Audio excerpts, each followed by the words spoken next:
Let the ceremony begin.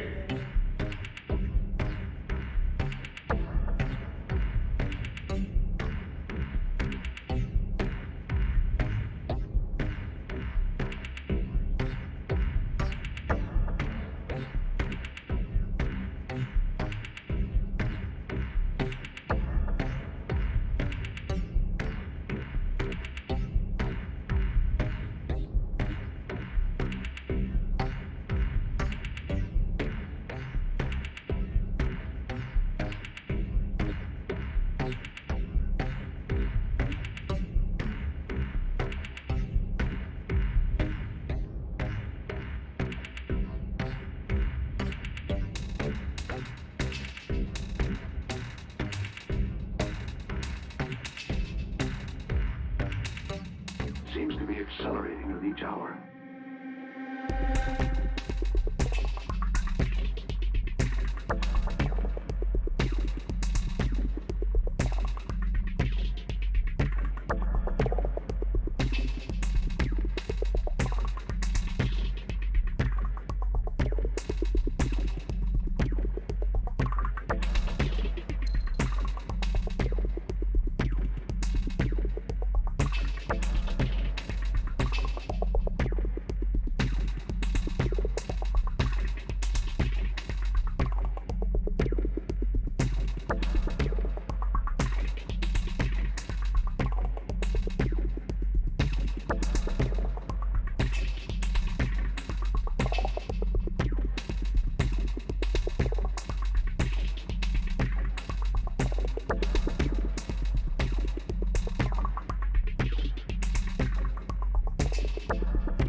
And now for something completely different.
Hello.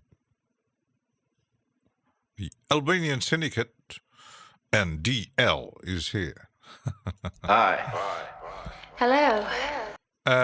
Yeah, I'm not sure about how long it's gonna be today. Let's see.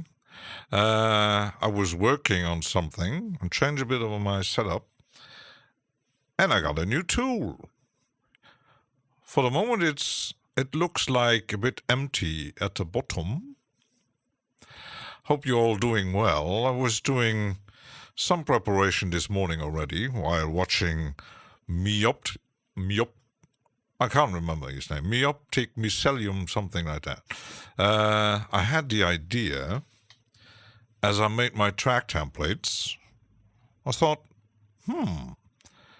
I could do nested folders with the different brands and stuff. And I did that, and it looks quite interesting. Like here, more order. Now I can find my synthesizer and stuff far easier. And that little box underneath, let's make it moving. You should see it. Whee! I actually had the link for the software for quite a while, and I'm always forgetting to actually buy it.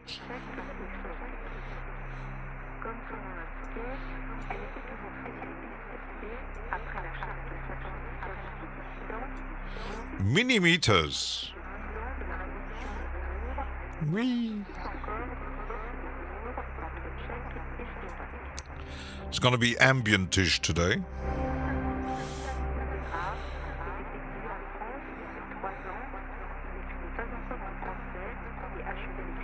And the sound is working, the mic is working. Even my ducking. Ha! This time I come prepared. Crazy Rabbit. Hi. Hello.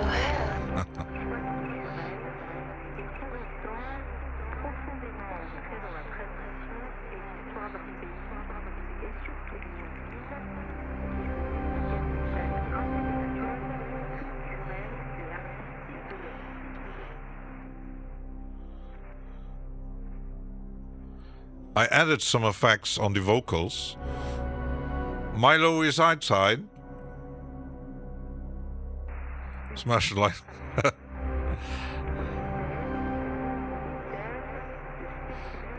Be careful, it's outside, Milo.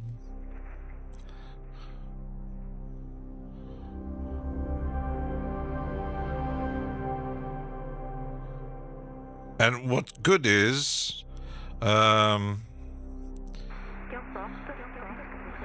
with the track templates, I don't need to name a lot of stuff.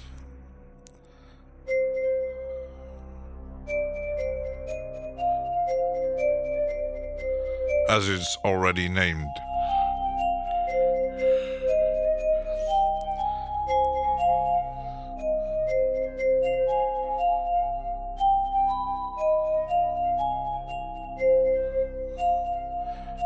And I like those millimeters.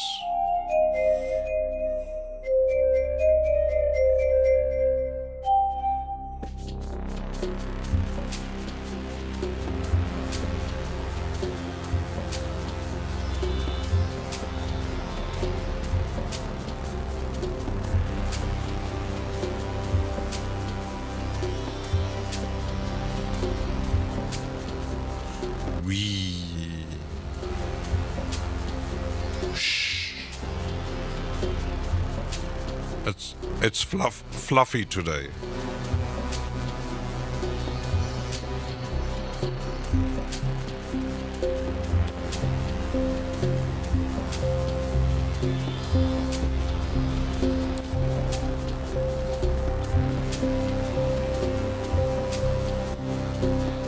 Fluffy hugs are the best.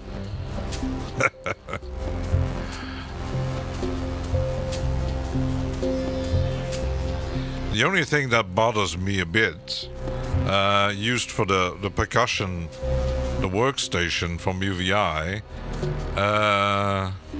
since the last update, every time you close and open it again, it loses the preset window. That bothers me a bit.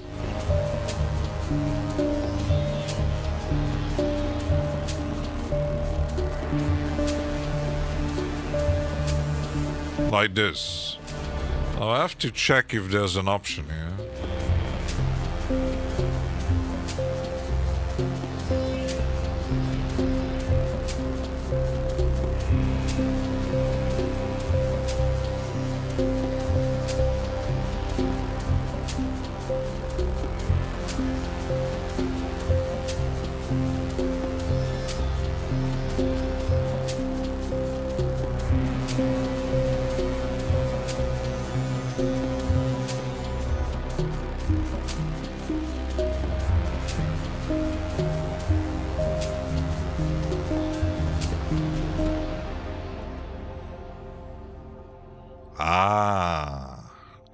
Now it's working. Whee!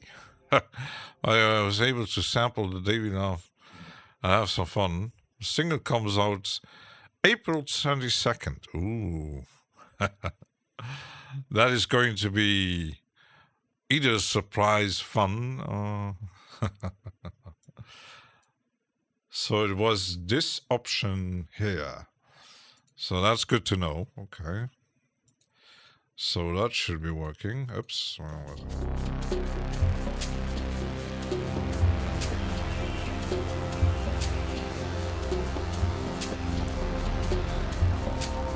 So after April 22nd, I will be famous.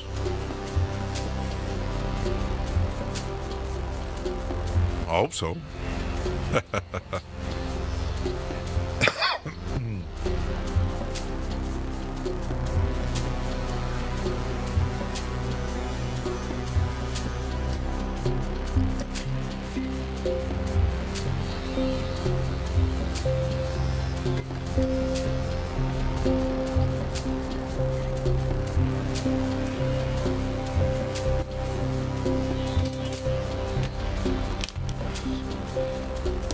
I'm already to a new stratosphere. Okay.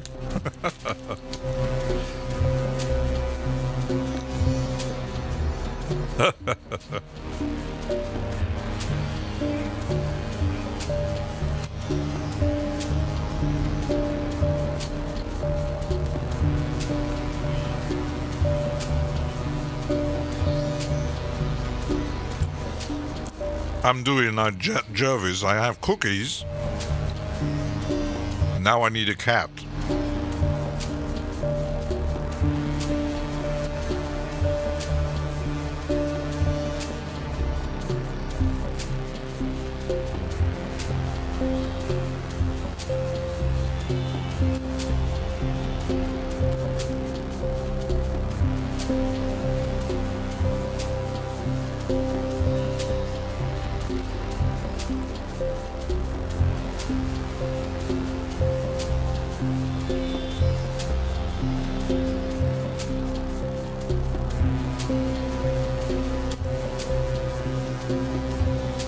And a bucket for the fur.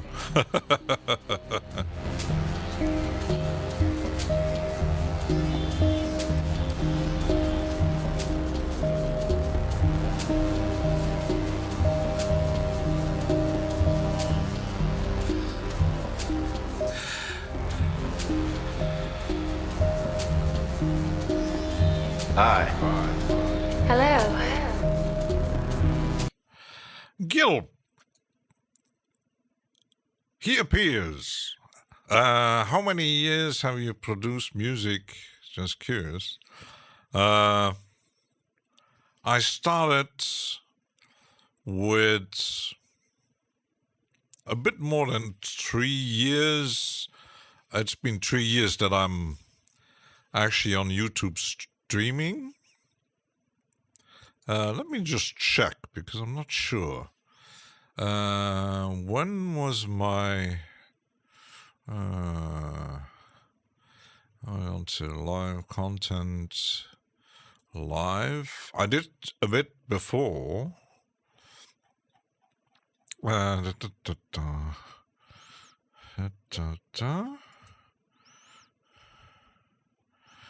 need to go way back here. I have, can you imagine that? 134 live streams. So the first one, 1st November 2023. I had 4 likes on it. That was my first YouTube stream. Oops.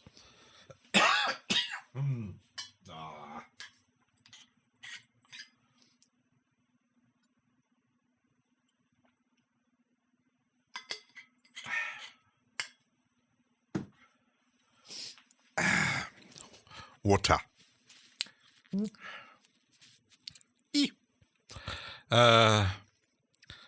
Starting in 50-60, when the hug was the hug was invented in 1560. Yeah, I did do stuff before that, but mostly just watching a lot of tutorials. I started out watching a lot of Omri Cohen and doing some VCV rack stuff. And when he stopped streaming because of health problems, I moved to, I discovered Reaper and then watched a lot of tutorials about that. And I wasn't very good. I'm slowly getting there. And I mentioned I'm a slow, I do like to learn, but I'm a slow learner and a fast forgetter. Simon! Hi. Hello. So yeah, I think the first stream actually, I already used Reaper then. So 1st November 23 was actually my first stream on YouTube. I did a few months on Twitch before that, but also lacking equipment and cameras and stuff. I had no camera. Mr. Lamar, where's Lamont? Hi. Hello. How's the bass going? I don't have a bass yet here. So let's see if I'm going to add that.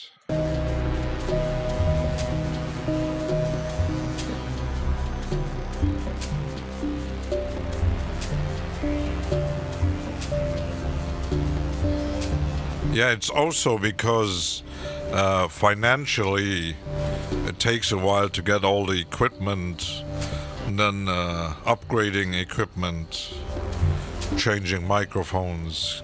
I had no lights. I had to get a camera, monitors, loudspeakers. Play guitar? Absolutely not. I don't even have one. So, imagining me playing guitar, my goodness. I was thinking about getting one at some point. The problem, I was watching the guitar stuff at Toman, and I was lost. Eddie! Eddie. Hi.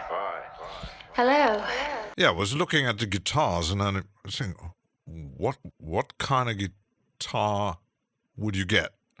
With bass, it's maybe a bit easier, but there's so many types of guitars. Which do you get?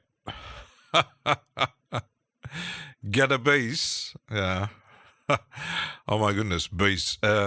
I remember when I was still in school, I was living in a kind of fantasy world. I invented a cousin who was a professional musician and he had a studio. Crazy story. And I even told someone I was in a band playing bass. Sadly, I couldn't. The day a guy invited me at his home, and he was actually a bass player in a metal band, and he said, "Oh, I'll play a bit." Oh shit! my undercover thing blew up. I couldn't play bass. Yeah, that's the thing. Lamar says bass is not easy.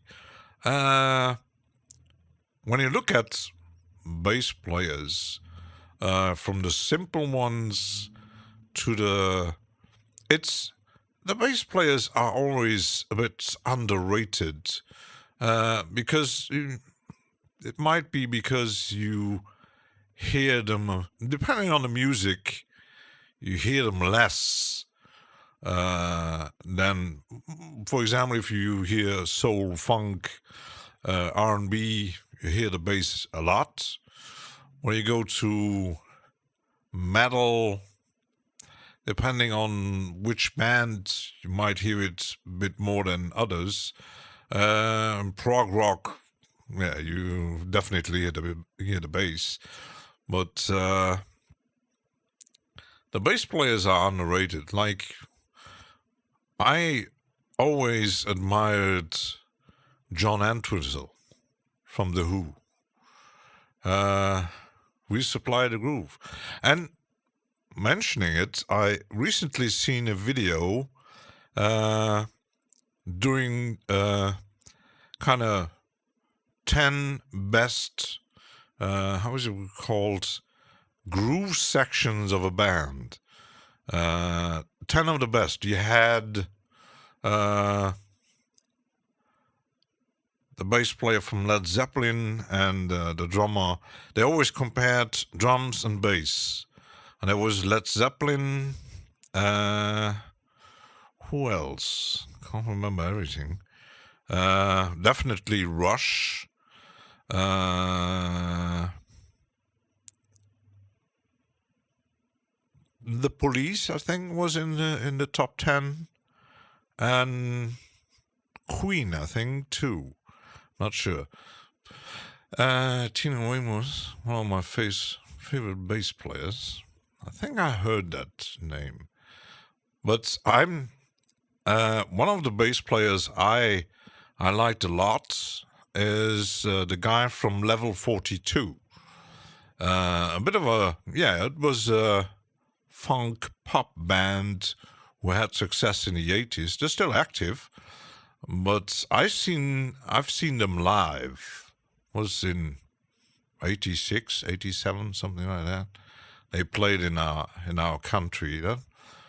That bass player is wow. Yeah, he has his slapping style. But I like bass players, but I always my favorite bands. Most of my favorite bands have the best drummers, except Metallica. Don't mention Metallica. Kev Human, there is. Wee.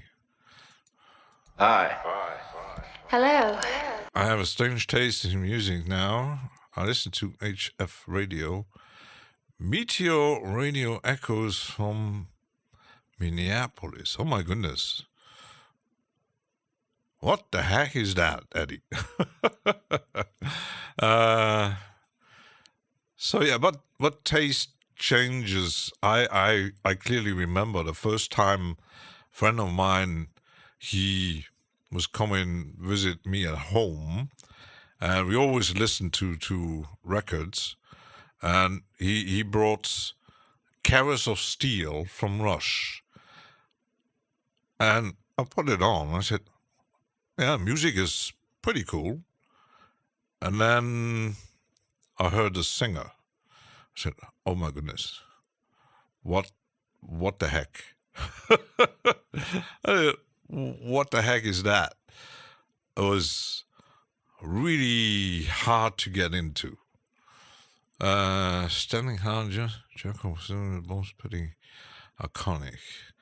Yeah, but sometimes most bass players, except there are some actually who have, everybody knows them, Flea. Even though I'm not a really a big fan of Red Hot Chili Peppers, I've seen them live decades ago when they were before the big success. Pretty much an underground band. I even seen the first time I seen them. It was their first appearance on a festival in Germany. They were quite unknown here, but Flea, that guy is. Yeah, I think in the top 10 was also the drummer from Red Hot Chili Peppers and Flea together. They are the Groove Masters. So, yeah, bass players. I do have a bass plugin, but I recently played around with it, Modo Bass, and I can't say it's a really good plugin. It sounds when you play with keys, it sounds synthetic.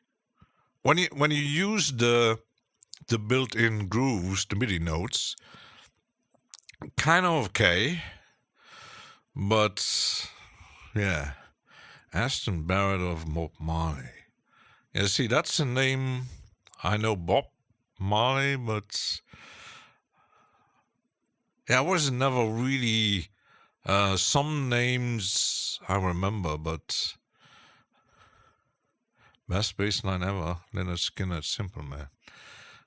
Friends of mine I was never really Leonard Skinner.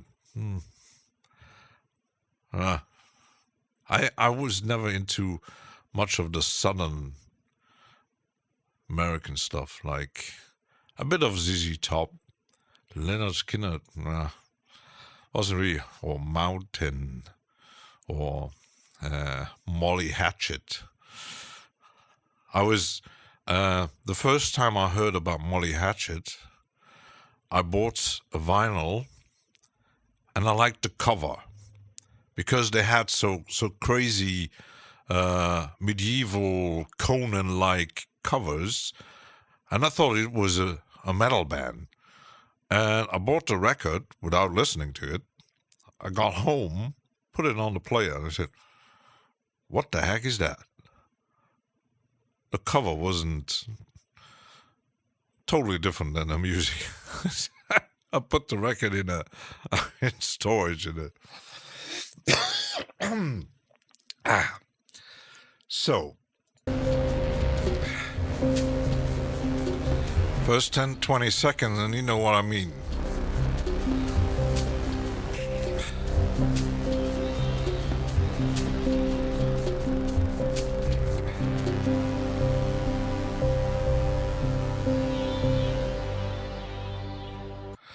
Yes, Roger Waters, I wouldn't consider him a good bass player, though. Good songwriter, crazy ideas, but I've seen a video once where someone, I think it was a video from Rick Beato, where someone actually explaining how a certain effect was made with the bass on one of the Pink Floyd tracks from the early days. I think it was On One of These Days, I think. And Rick said, wait, that was made with a bass? And I said, yes. with a wow. But I think the best bass player is Lamar.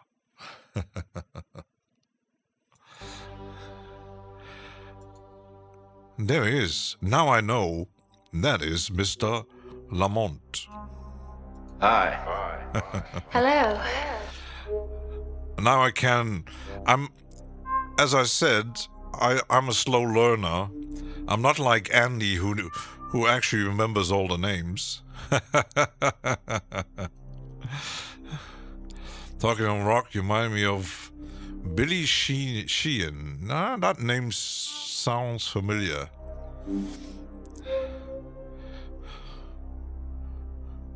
You could actually go far beyond it. You could say the best bass player ever is Kronos from Venom. I wouldn't even consider Lemmy was a crazy guy, very some say Lemmy is God, but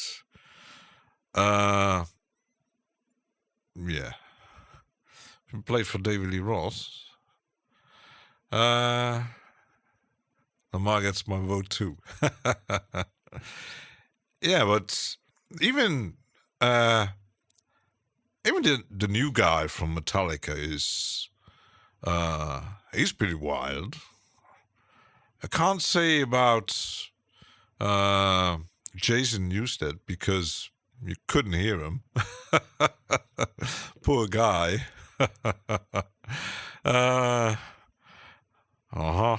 Lamont want to smell the fingers. These two, like a Brit would do.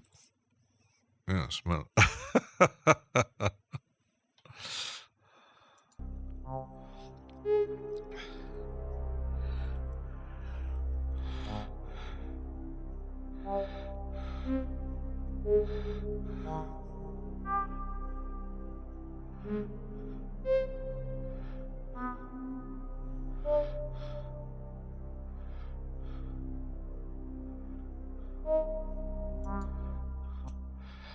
I think that little plug needs something.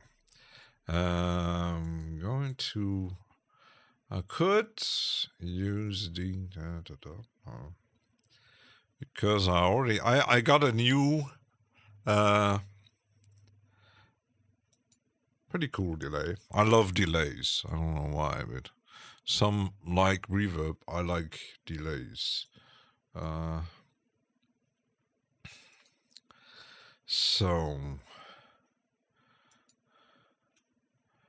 where am I?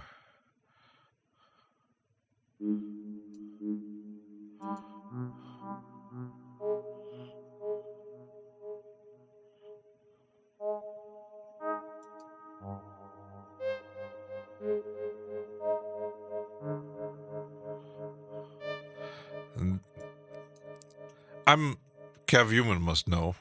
I'm normally not a real. I have a few instruments from UJam, some freebies I always grab. I'm not a huge fan. I know that Kev Human loves to play them because of his limitation. Doommonger. But the effects, I'm missing. I had the first reverb, and I quite liked it. And then they had a new version. I grabbed that one, upgrade price. And they recently released a delay and a filter. The filter is still missing. I might grab that one too, maybe next month. And yesterday I grabbed I had some vouchers at Plugin Boutique, and I said, that would be a good deal. I grabbed this one.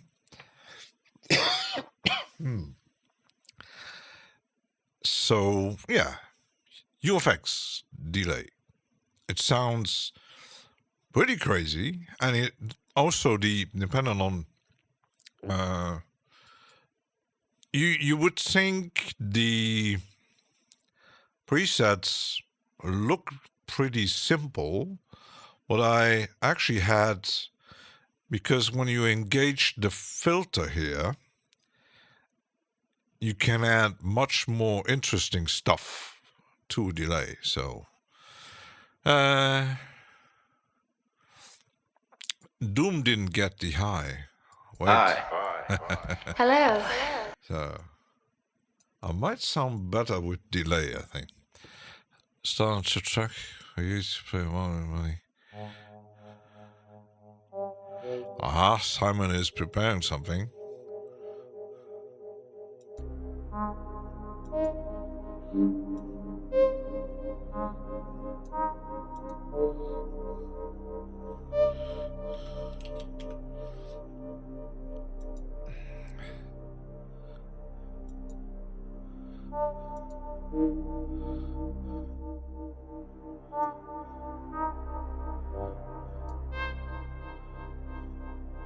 Sounds way better with delay, definitely.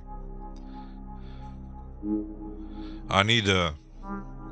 I'll be right back. I need a chewing gum.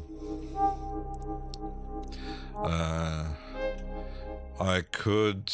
Let's start over. Save it, and I'll be right back.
I'm back. Whee.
Sounds good. Simon, check your spam. Which spam?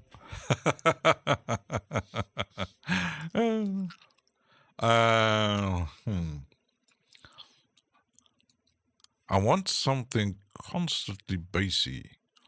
Kind of like drone-ish, but don't know which. I could use maybe the Dawson stuff.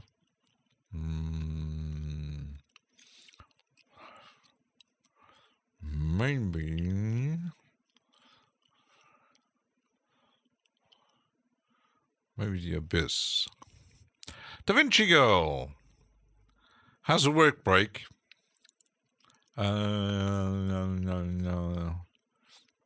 I know there's drone here.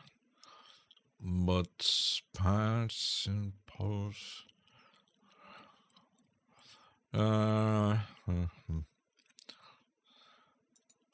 Maybe a submarine.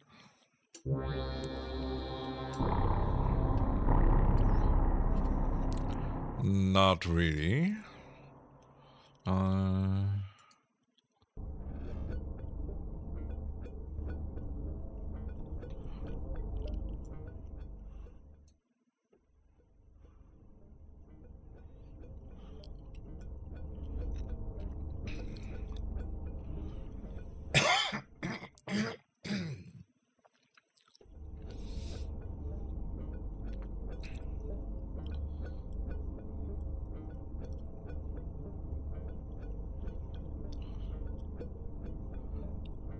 It's kind of bubbly. It's interesting because there's a modulation on the.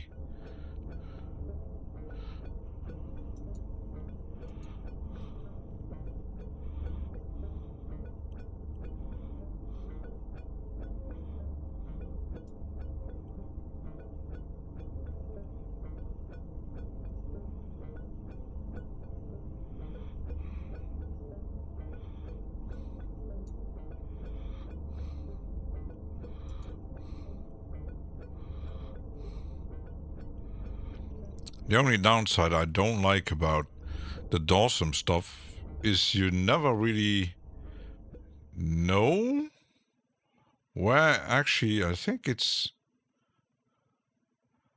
let me just check something. If I click something, it does highlight... it does highlight what is actually... I might slow it down a bit.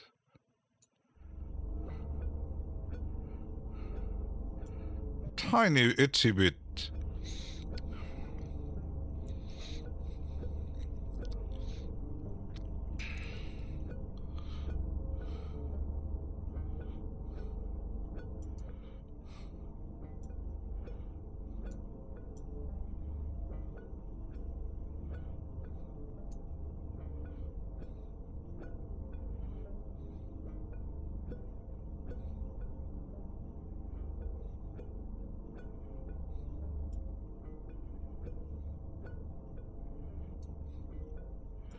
So let's see. I'm gonna add this already here.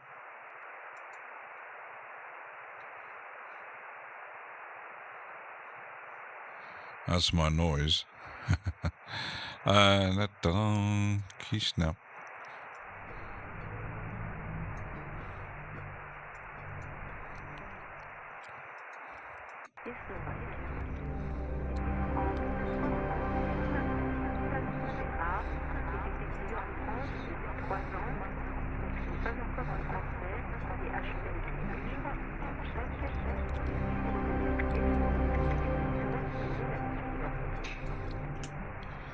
Like, I could find duplicate and then I'm gonna just change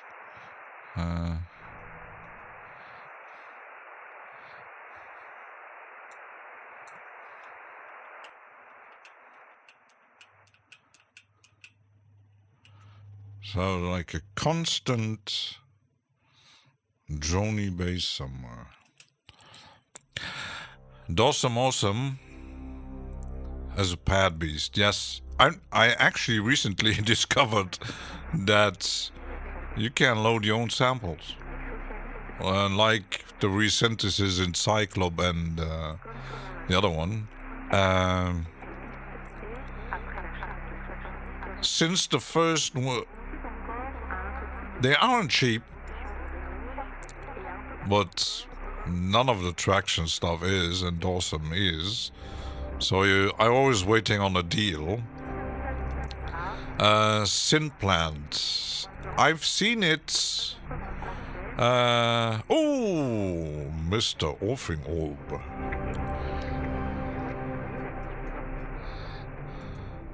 Hi. Hello.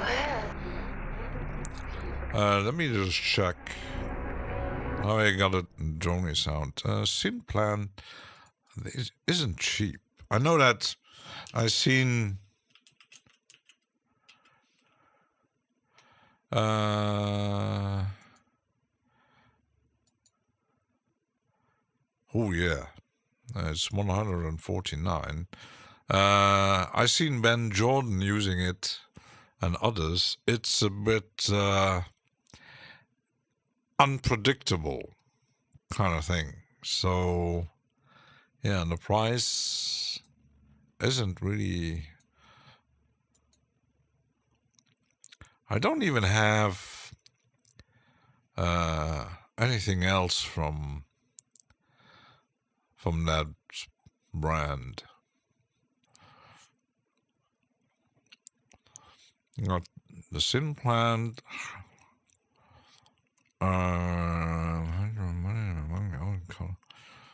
There's a multi-effects, microtonic, drum. So that's a drum synthesizer and bit speak. Echo board. Yeah, the range is small, but Sin Plant, I wouldn't need to actually demo it at some point to see if it's because I also like the Madonna Lab stuff that might be added at some point, at some day. I'm still collecting. So.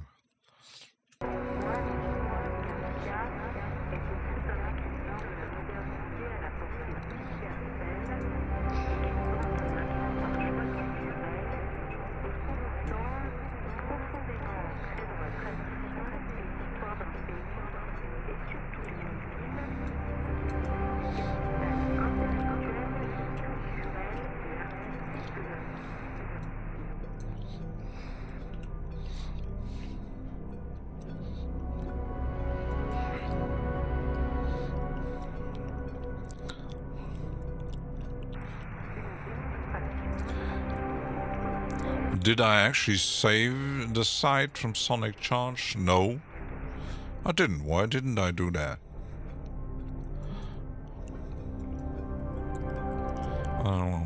No. Oops. I need to put it in my VST things here. I think I demoed Permutate.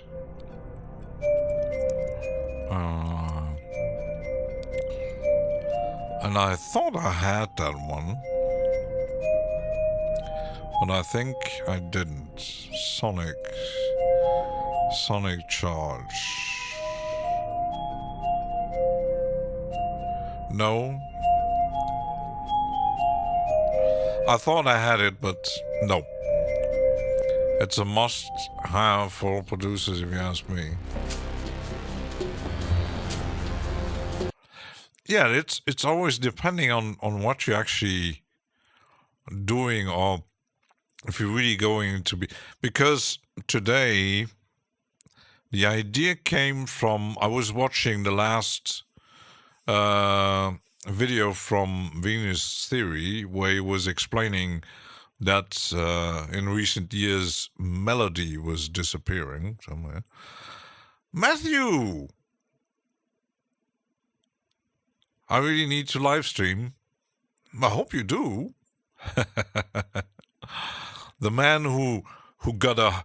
I'm not sure if everybody knows, Matthew Moran is a musician, and he got a hug.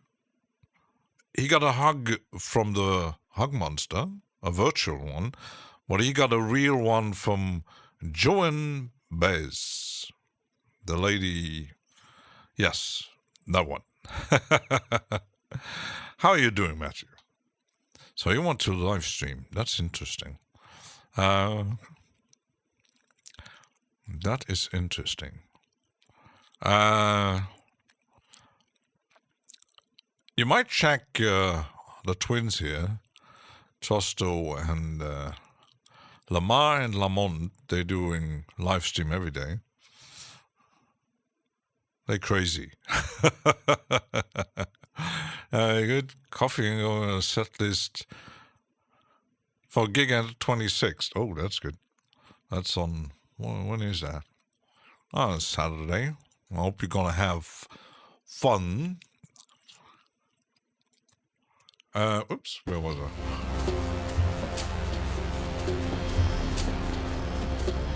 Yeah, like Gilb said, we are too... Yeah, Melody is Beast, not only from vocal, experimental sound too. Yeah, I think I have a similar tooling.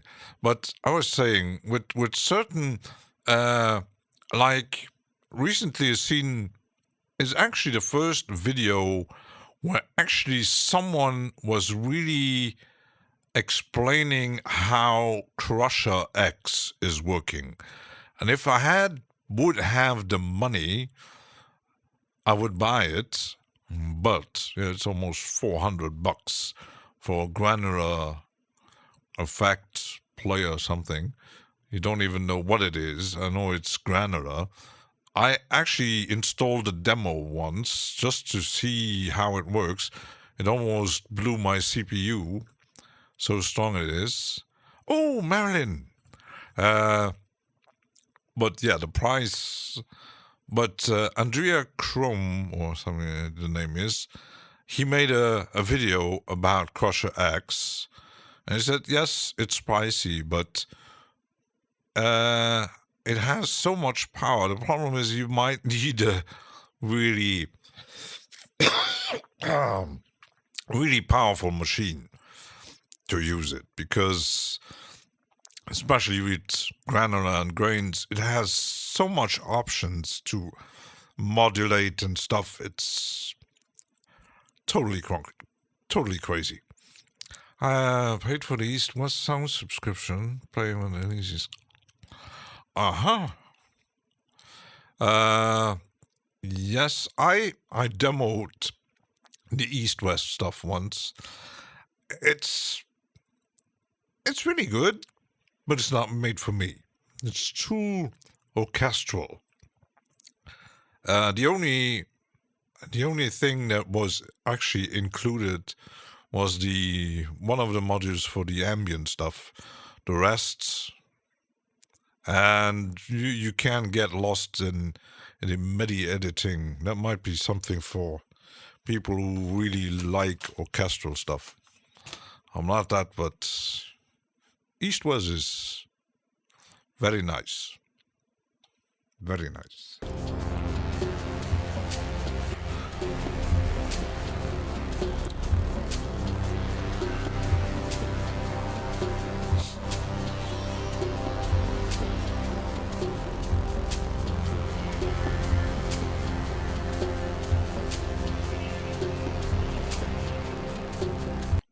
I could actually, I'm gonna glue that, and I'm going to duplicate it, but a bit like here. Let's see.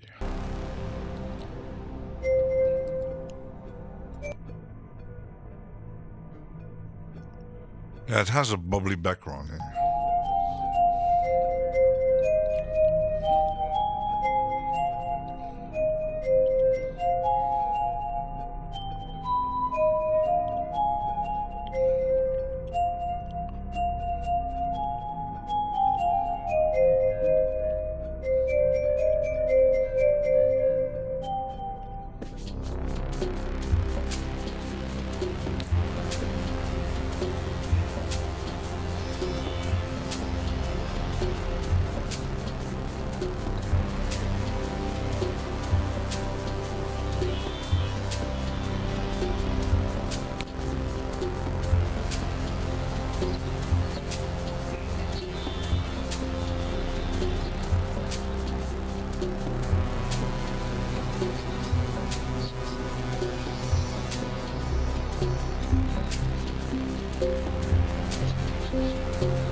Oops, where was my sample? Oops. Lost my sample!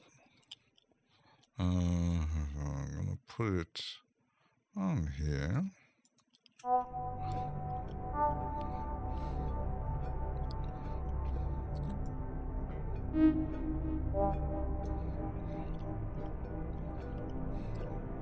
Milan Kundera, nous avons appris à nos dépens que les cartes... And I need to put my effect on here, because otherwise it doesn't. Well, I guess it should.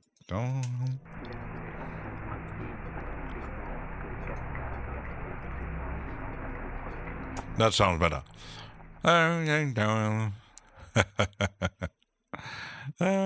Oui.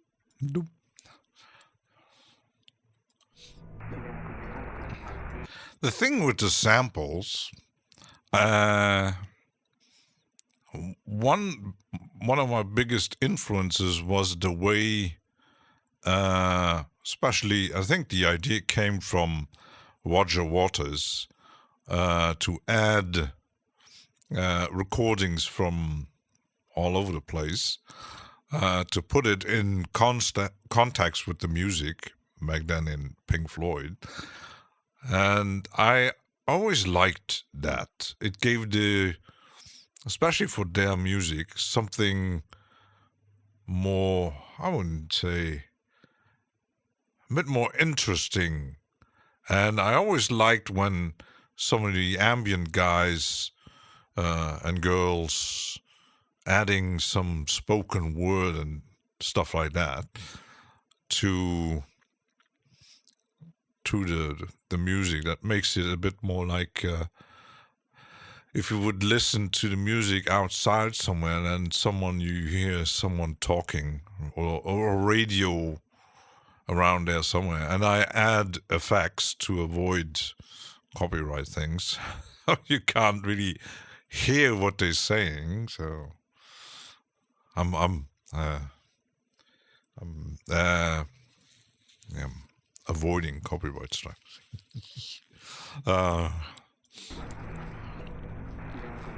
It's French.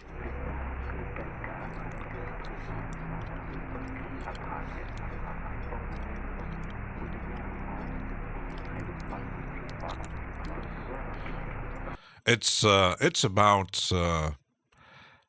Kafka.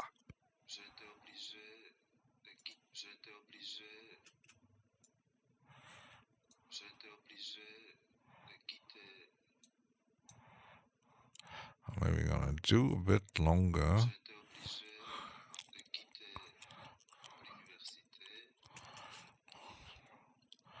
I'll add that here and do the same effect. Otherwise it doesn't work. No.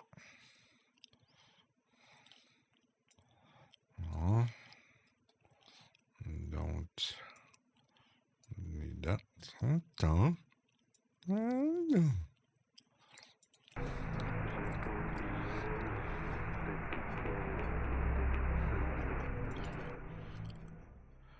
I'm not sure if you know the artist Scanner. Do you record? Yeah, I'm recording them with Audacity, and I even record movies, and then using AI to separate the music and the sounds with the dialogue. And yesterday on stream you had a discussion about spectral layers, and I watched a video about it because I was thinking about using plugins from Sonox, but then they're very pricey, except if you really grab them on a deal. Last time it was 3 plugins for $100. On spectral layers, the Elements is $79, so I might grab that one to get rid of the noisy stuff. Victor VP. He always is changing his name, but he has a new cool little icon there. I like that one. Hi. Hello. Because I do have a lot of sources. The only downside is I don't have a Blu-ray player. And to play Blu-rays on a PC, it's a bit quirky. But I have an external DVD drive, so I can even grab all my movie stuff. And the rest is YouTube, radio, podcasts. There's so many sources. You just have to make them a bit. I know that the artist Scanner made the same method, but he used recording devices, and he used why he did get his name. He uses phone scanners. Back then, in when he was beginning in the 90s, very illegal stuff. Even it's almost illegal to buy them, and it's more illegal to actually use them, because you can capture any conversation, private conversations on telephone lines. These days it might be a bit more difficult, as people actually using more mobile phones than landlines, because he had a scanner for landlines, and he might use something different these days. I don't know, because he's still active, he's still sampling. But it's but I think with sampling or recording anything, if you do it right, who cares? I actually was watching a stream once where someone actually wanted to have a speech from a president. I think it was, and I said, why don't you check archive.org, where you actually can find a lot of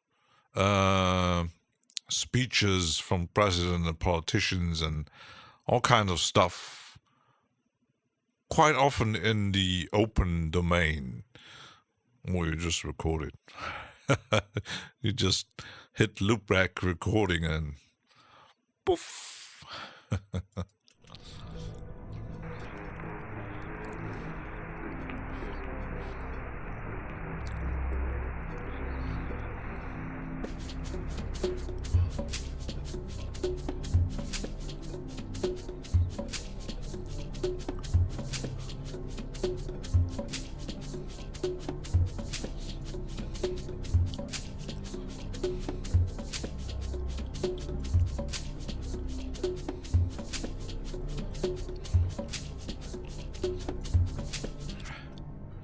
I still need something in here.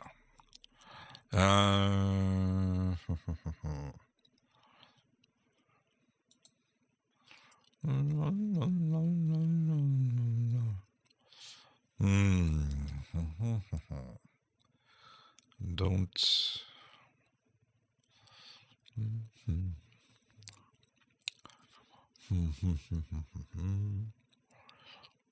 I have too many Arturio stuff.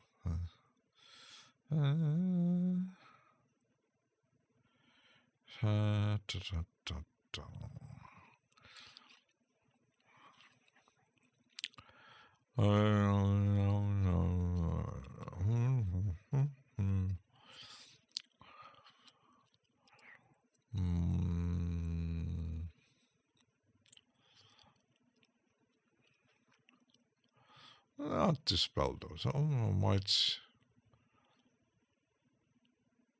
Never really used that one. Funky Bass Man. Hi. Hello. How are you doing? The only downside is with this one, Sugar Bites always have standalones, and I tried to play around with it on a standalone version, and it's a bit unstable.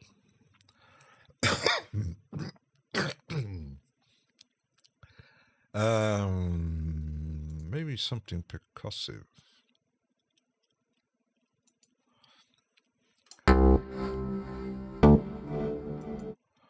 very loud.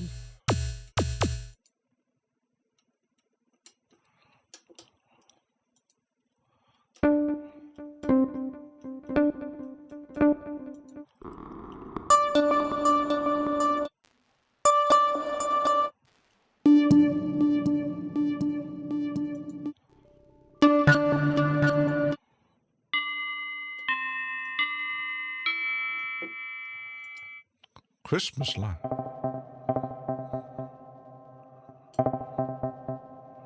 Yeah. Percussive.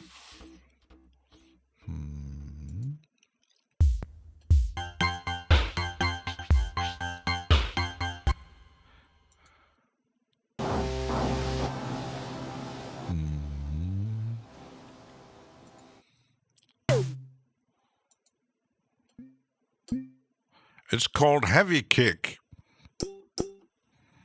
That's not a heavy kick, is it? Oh my goodness. There's something. Something with reverb.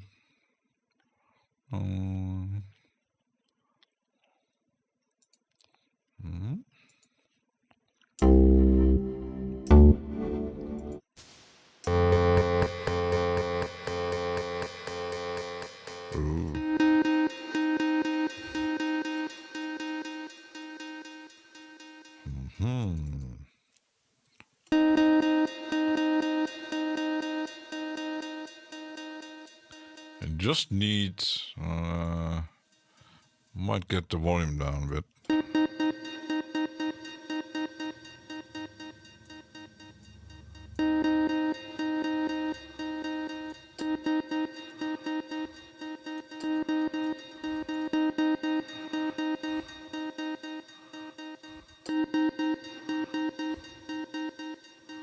Okay.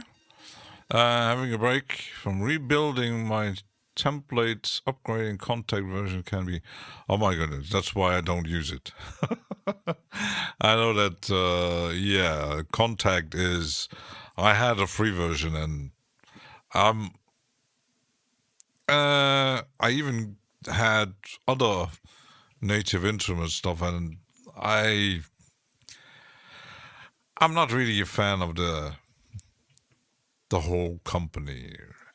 But I know contact is powerful, but can be a pain in the bum. So, yeah. Let's add a MIDI here. And then, let's see. Very small notes around this. Oops. That's a long one. Oops. Very small. A small notey. Like that.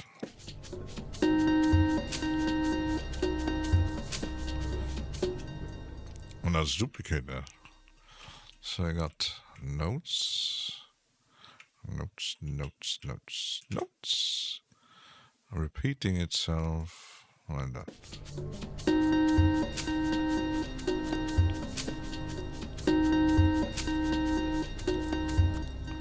And let's do a key snap. Let's change that one. Oops.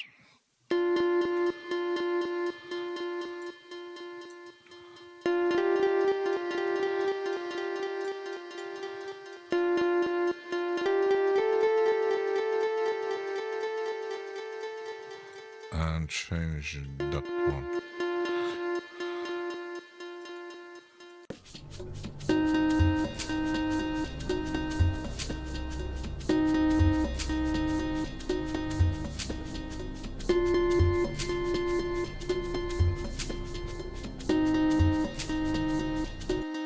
Now it's getting it.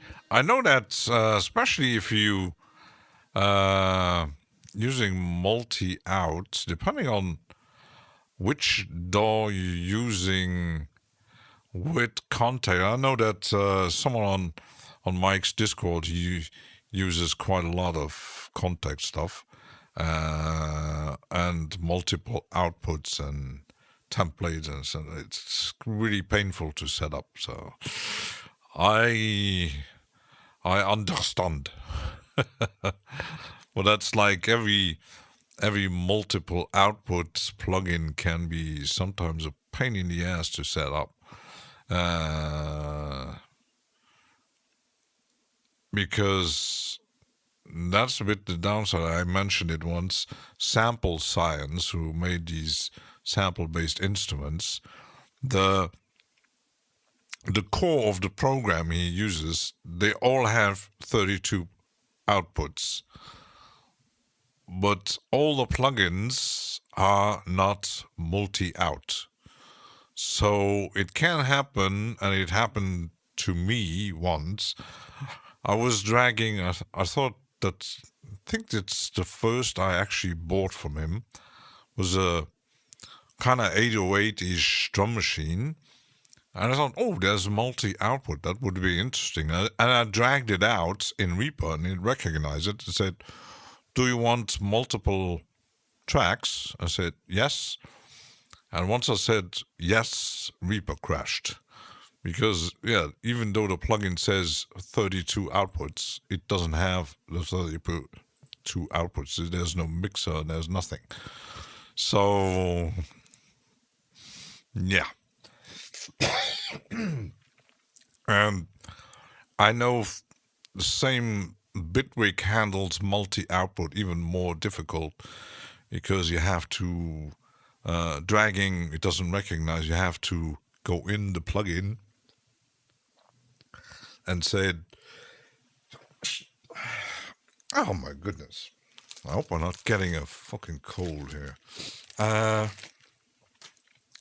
I'm not sure about other DAWs. Never tried it in Reason.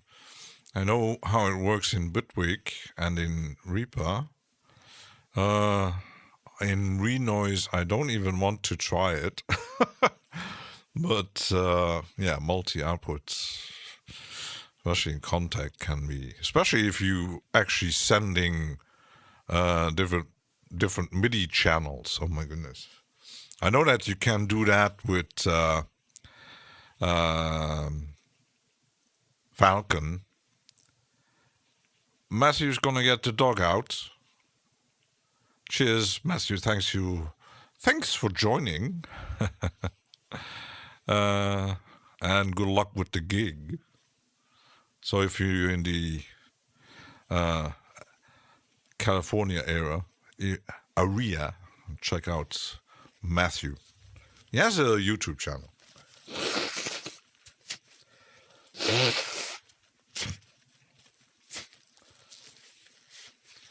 I think it's the damn weather.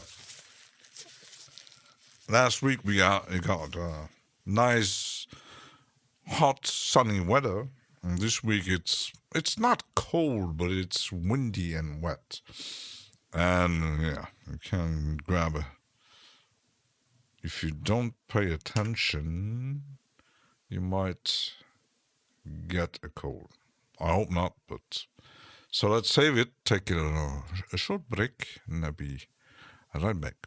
Grab a coffee, beer, water, tea, cookies.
I'm back. And I did get some water. Luxembourgish water. So, how does it sound?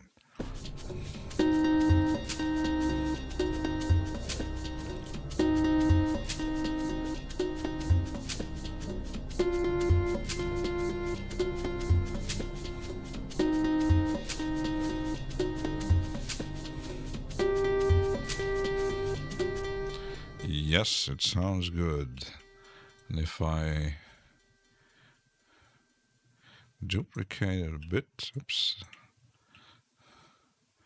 make 3 and change the setting of the notes a bit.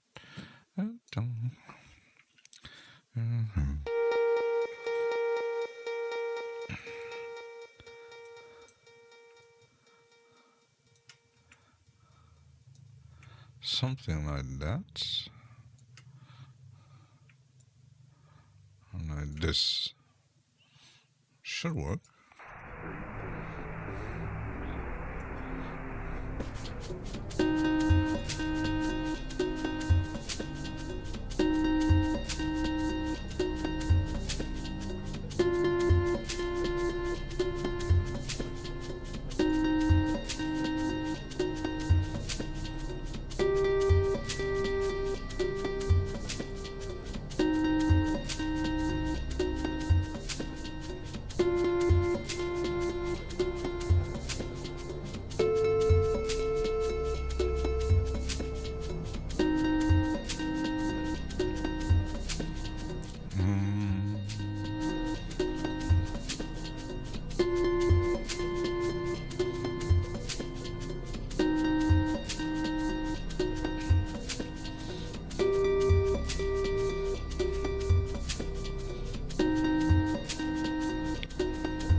Yes. So now I have to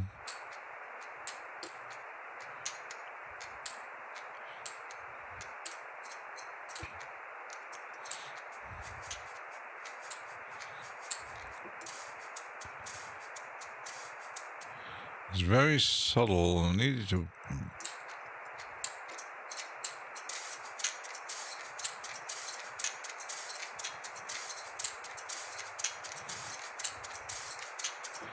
now I have to check which note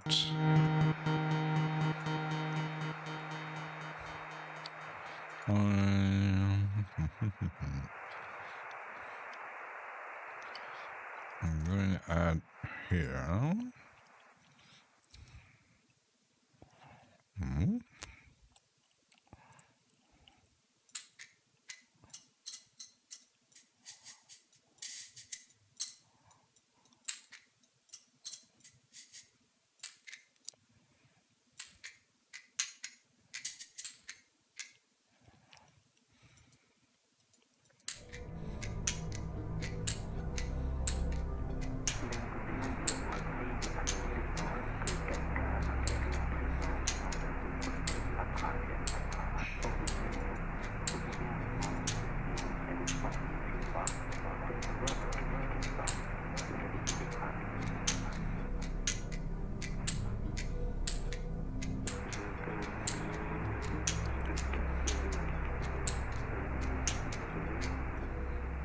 That should work.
Yes, interesting, very interesting.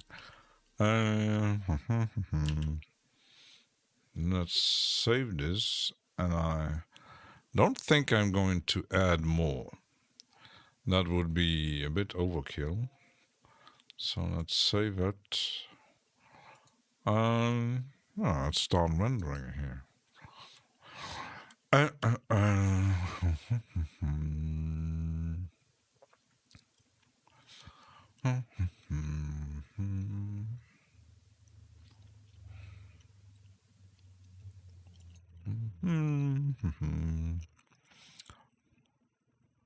Popcorn Jam Brewing.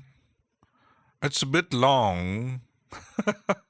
I know Marion wants 7 minutes, and we're already almost double. Need to make a short version of it.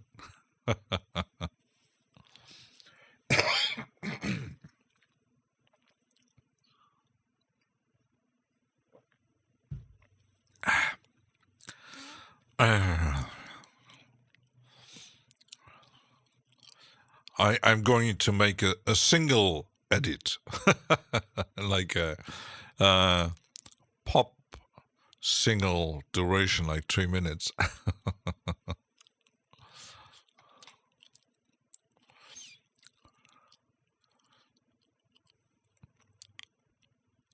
Imagine Andy would send you a popcorn jam.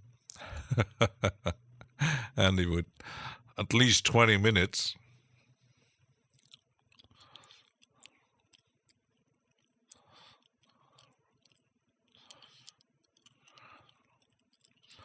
So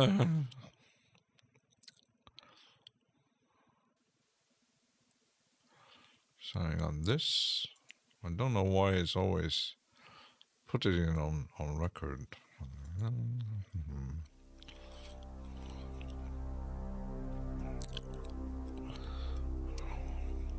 La Tchécoslovaquie était depuis 1959 la République socialiste fédérative tchèque et slovaque.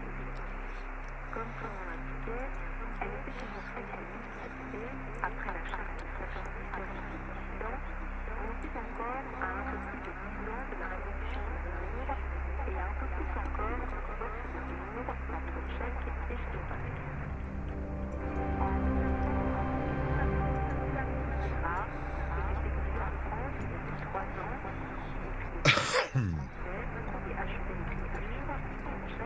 En 1900, I thought I had a chance. This morning I did get an email from Plugin Alliance with, you can get 2 plugins for $29. Sadly, those I wanted are not available with the voucher. because I actually wanted to grab two from the TV Tech, the compressor and stuff. And I oh shit! I hope they're going to make a deal at least at some day, because I actually grabbed the queue like that. So yeah.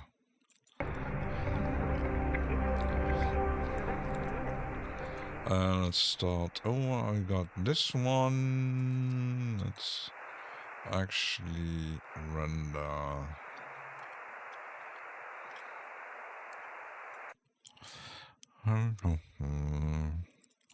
And that is rendering. I got render music.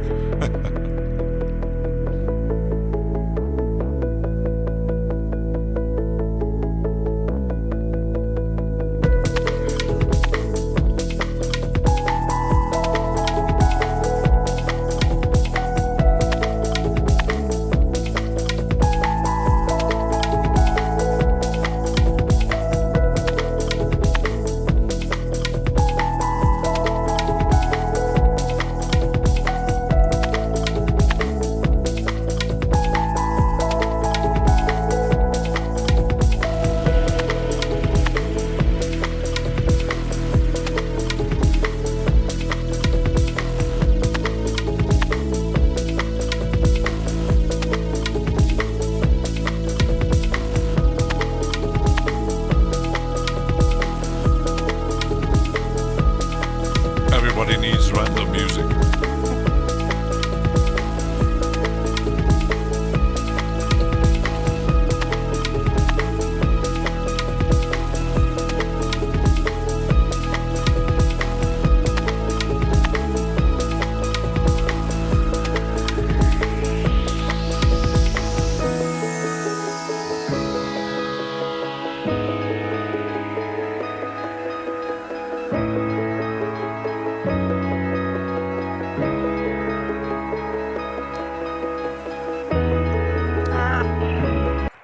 Random music.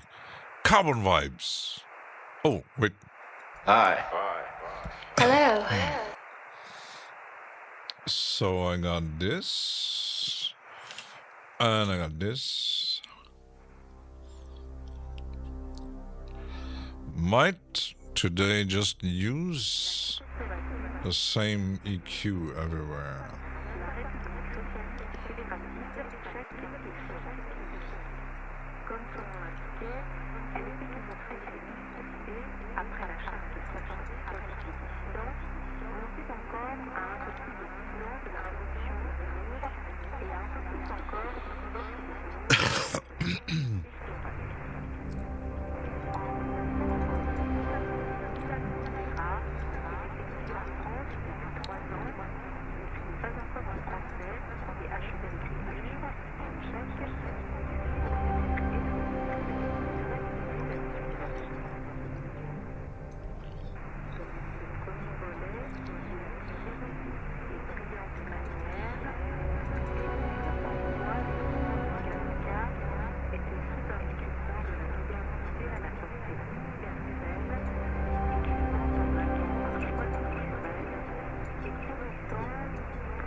Don't get... I'm not a specialist. How are you doing, Carbon Vibes? Cool sounds. Yes, yes.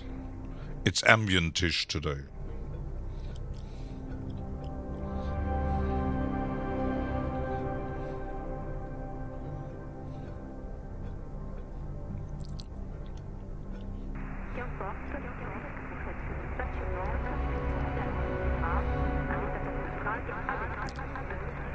I definitely need to record more blah blah.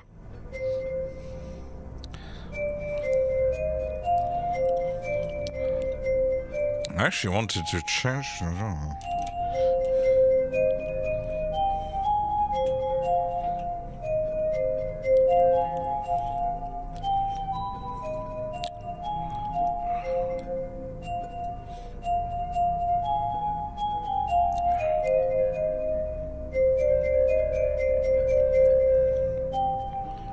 There is stuff even on the BBC.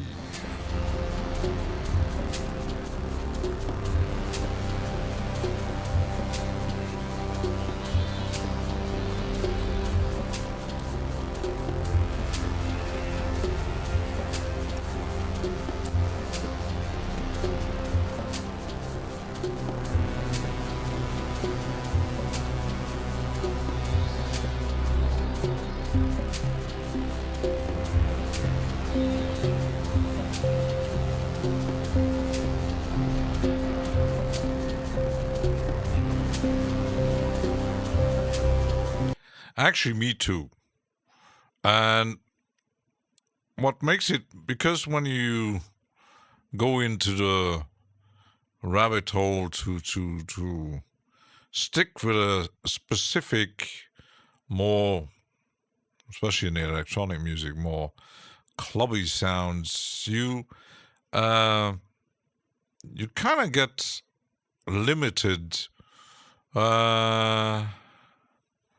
with the sounds and how to arrange stuff. Why I don't make psytrance, because I like to listen to it, but making I would sound boring.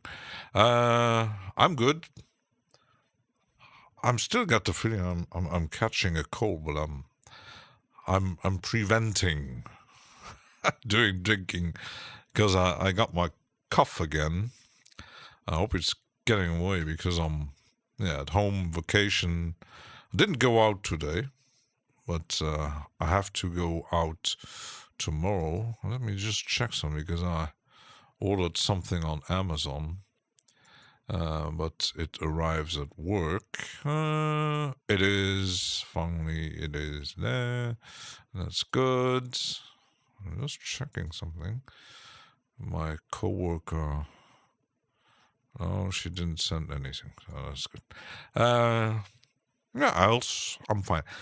What I like with ambient, even though ambient is a wide range, you can do ambient like Steve Roach or Robert Rich, or you can do more melodic stuff like Tangent Dream and Klaus Schulze with sequences. You can do very dark stuff with elements of industrial and noisy and droney and melodic, but still you have more.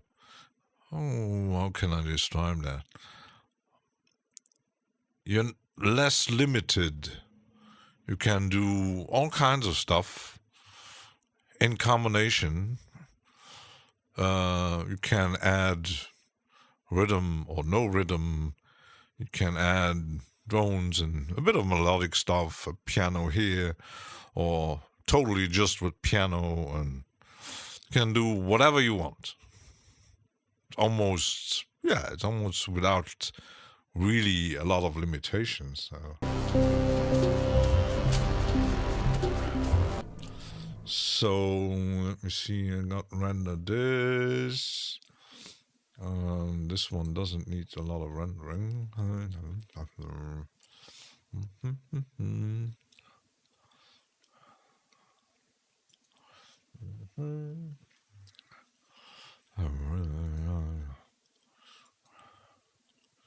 What was that?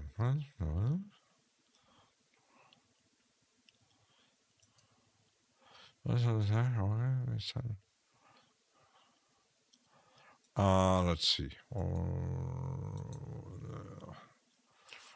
going to freeze it.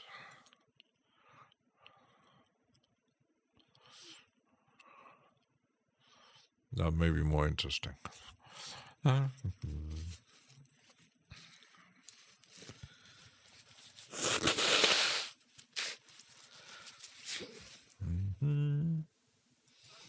because I had the delay here.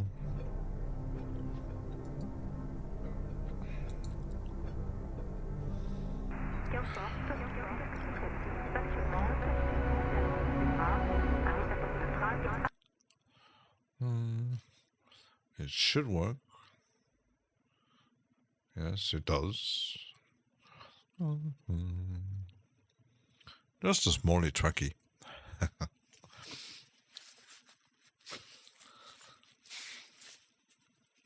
I need some vitamins. The only downside is freezing all the shit. Let's uncheck that. Like this. So I did the same a few days ago. I think we're getting sick. But anyway, always good. I agree. Yes, and when you imagine how, back in the days they didn't call it ambient, since the first time it was called ambient was Brian Eno releasing the ambient stuff. But you can do. This morning I was watching Mycelium doing his live stream, and his way of doing things, when you look at the MIDI notes, it's very simplistic and minimal, but it still sounds pretty good. It's relaxing, and it works. And I could do more fancy stuff, but I don't want to, because there's so many people actually doing that.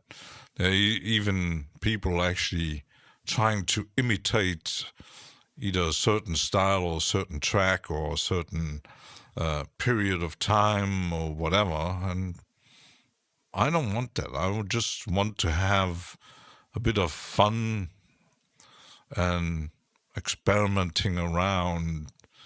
Why I probably stick with ambientish, IDM, experimental, dark droney stuff, and I must say, in the beginning, when I was acquiring certain plugins, if you really would stick with the more relaxed ambient IDM stuff, some things I bought aren't really made for ambient, but you still can. You just put delays and reverbs on everything, or filters or whatever, go nuts with effects, then it still works. Because, for example, when you imagine like the Synth Master, when you go to the presets, mostly, or even the Sound Factory, there's not always something in there that you could really use for ambient, especially if you even with minimal audio current. There are some drones and pads and some keys, but there are also presets in there who clearly for drum and bass beats and stuff like that. I can't use that except changing a attack and release to make a drone out of it. And it's great. Hi. Hello. Bonjour, Eddie. J'ai toujours pas de français, moi. Hein? Hi. Hello. I need a bonjour. I need some, maybe some sample from a French radio or something like that. Or French movie. I have French movies. Maybe I need to check my French movies to see if I have a bonjour in there.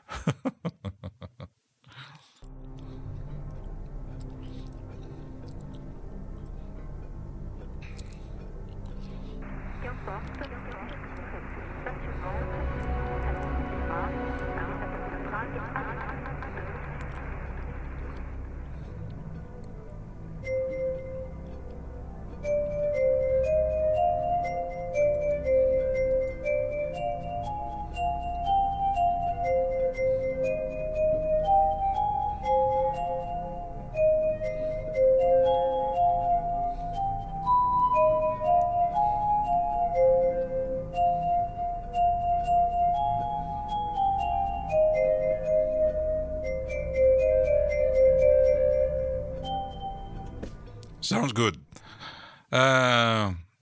Yes, and also when I'm checking, like even Eddie Sonning when he's doing his live jams, it sounds like nobody else. And recently, when Viral Beats, he bought some vinyl, and he bought I wouldn't even say it would category experimental drone-ish industrial thing from a guy who lives in Portland, and he has a Bandcamp page, and it's very experimental, so it's nothing you would actually listen to constantly because it's quite crazy. But space ambient, yes. Just let it flow. New album might be the first track. I don't know. not yet. I'm trying to get something ambient-ish today. Let's see.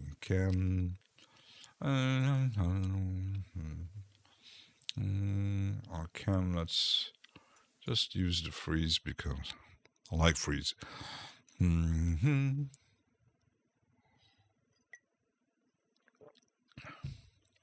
Yeah, the thing is, there's so much possibilities that as long as you have fun, just do whatever you pleases. Someone would actually grab it or listen to it, no matter what it is. So, let's put it here. It should work. Let's see.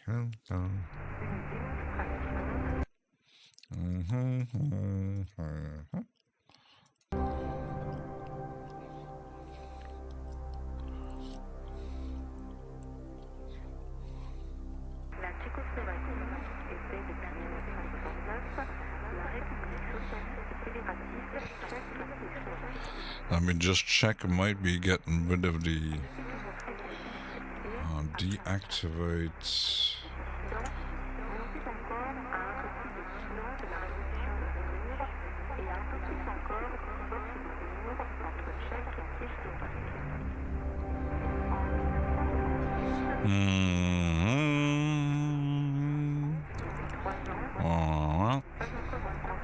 Track manager.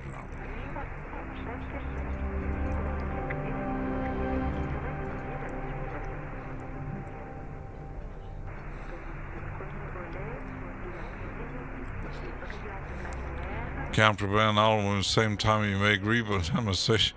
Coup double.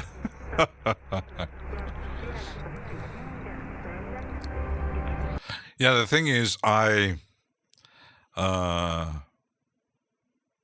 the track is almost finished, but mixing, I mostly do without headphones, and sometimes even putting the volume very high to really hear the things, because on headphones,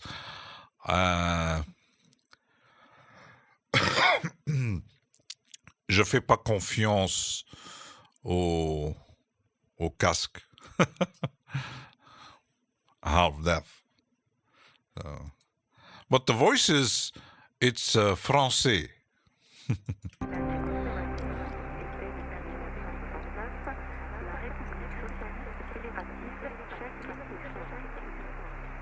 Comme son nom l'indiquait, elle était toujours spécialisée après la charte de 77 dissidents, on était encore à un peu plus de 10 ans de la révolution de velours et un peu plus encore du divorce de velours entre Tchèques et Slovaques.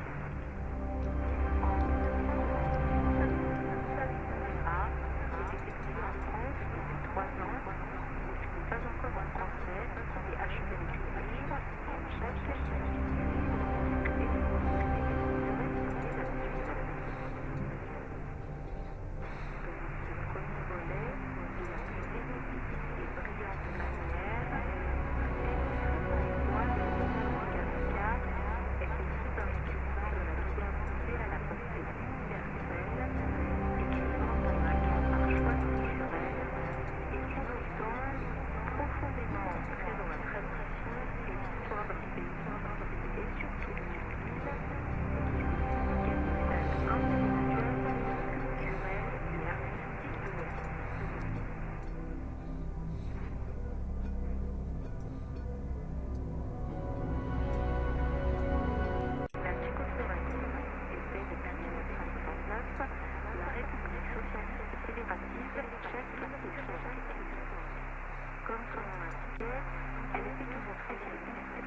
Now you actually difference it.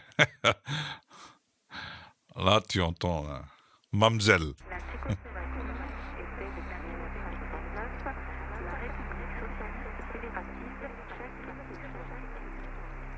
Comme son nom l'indiquait, elle était toujours spécialisée après la charte de 77 dissidents, on était encore à un peu plus de 10 ans de la révolution de velours et un peu plus encore du divorce de velours entre Tchèques et Slovaques.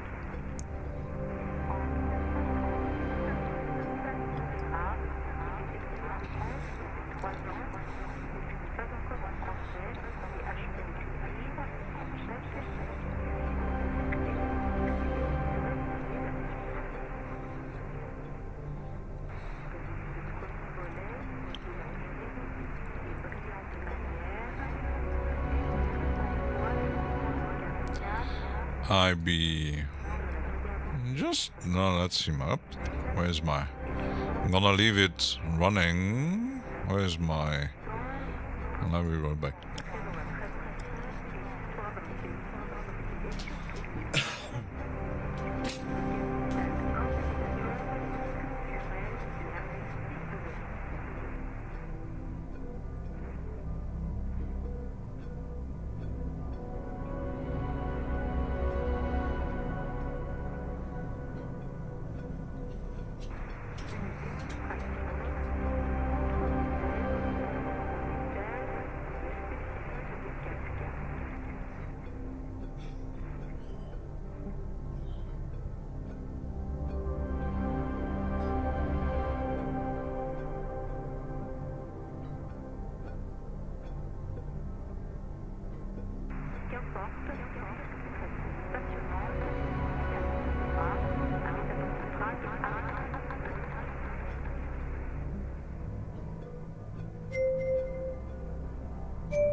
I like my new display here with the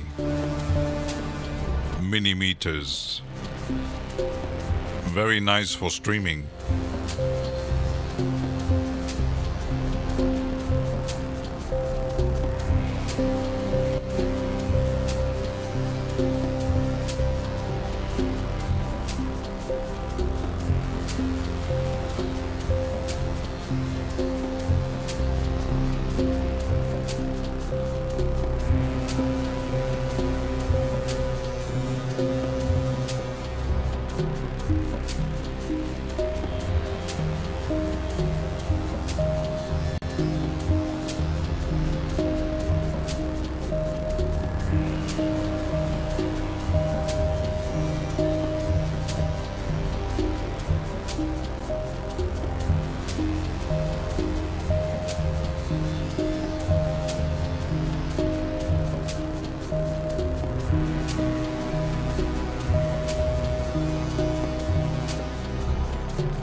Uh-huh.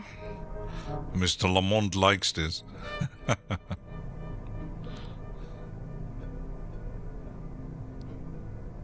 Me too.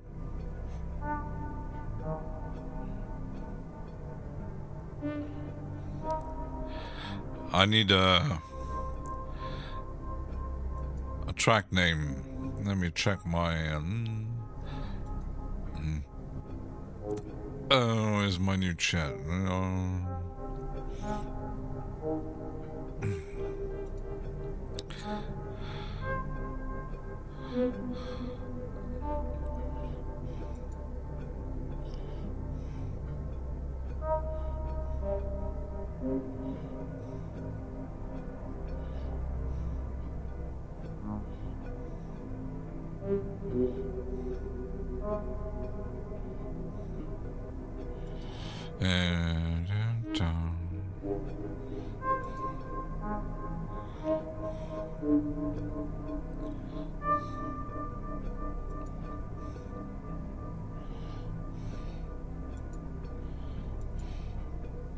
Updates.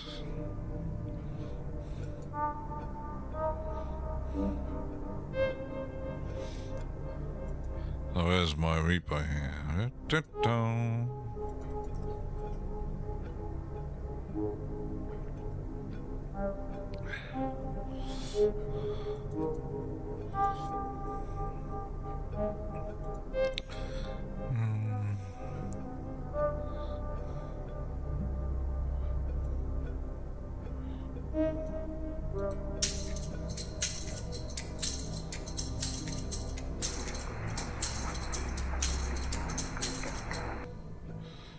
Let's save the project as...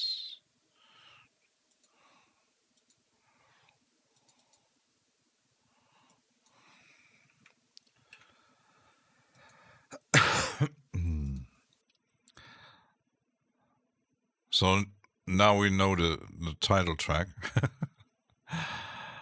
And his twin likes it too. Yes. When was I? yeah.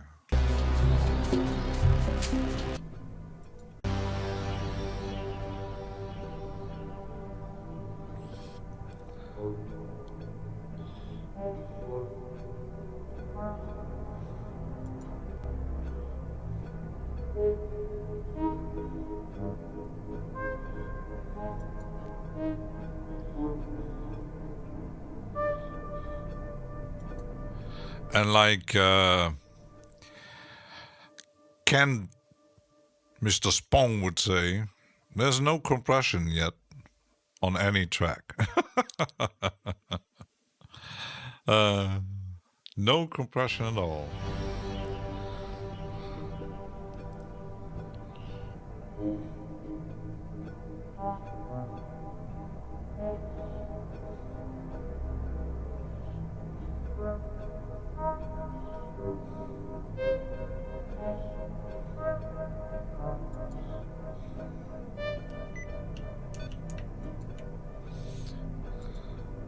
Let's do some coloring here.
I like the delay-ish things moving around in the headphones.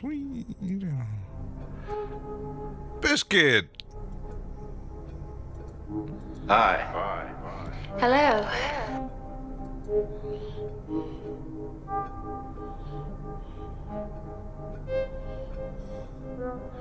Hello.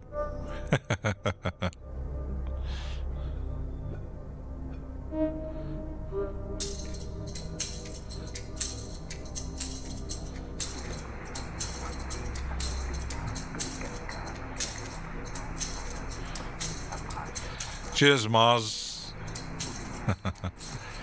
Mr. Lamar.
It actually works well with the skaka.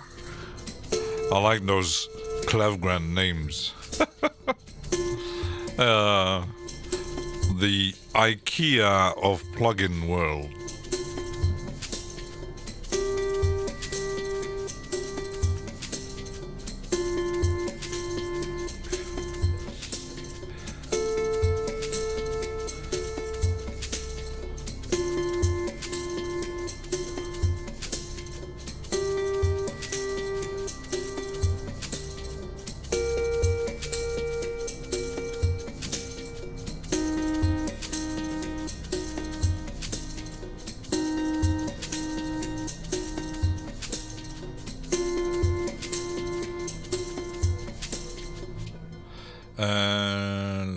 I want to...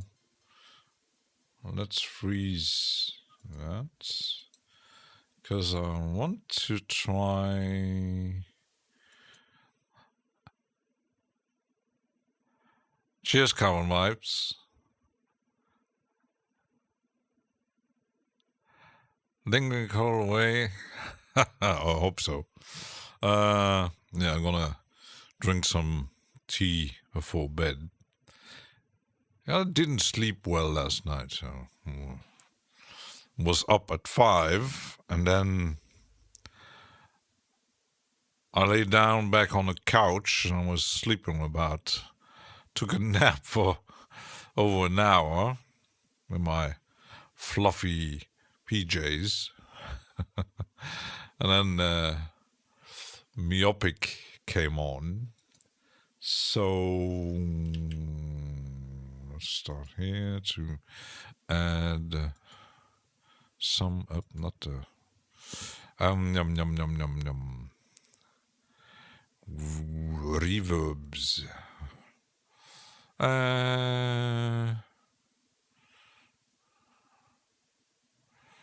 Rooms.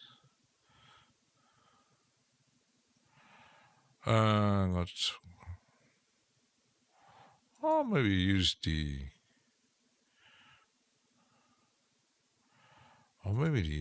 this one. How's this one? I think I did get it for free, this one.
That actually works.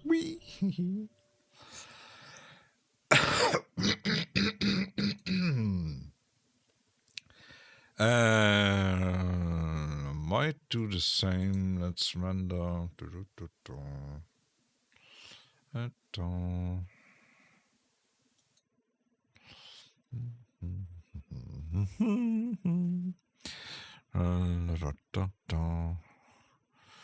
Might use the other one here. Can't say I don't have any reverbs, and I keep on adding reverbs and delays. Ooh. I like that stuff. I really like that stuff. More. Much more. Could create a delay chain with feedbacks and going totally crazy. Might do that someday. Go totally nuts with reverbs and delays.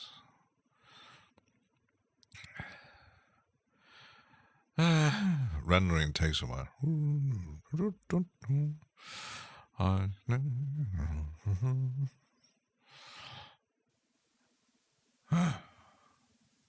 So let's unfreeze that. So I want to try where is it? I'm still waiting. They actually have an anniversary, but there isn't any deal at the moment from PSP because they ain't very cheap. Let me check the store here. Yes, you can actually. There is a deal, but I think the deal is over. Check details.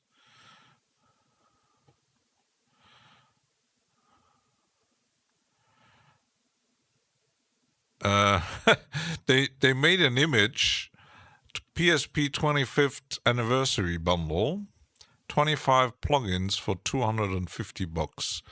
So I think it's the whole range. Yeah, it looks like the whole range.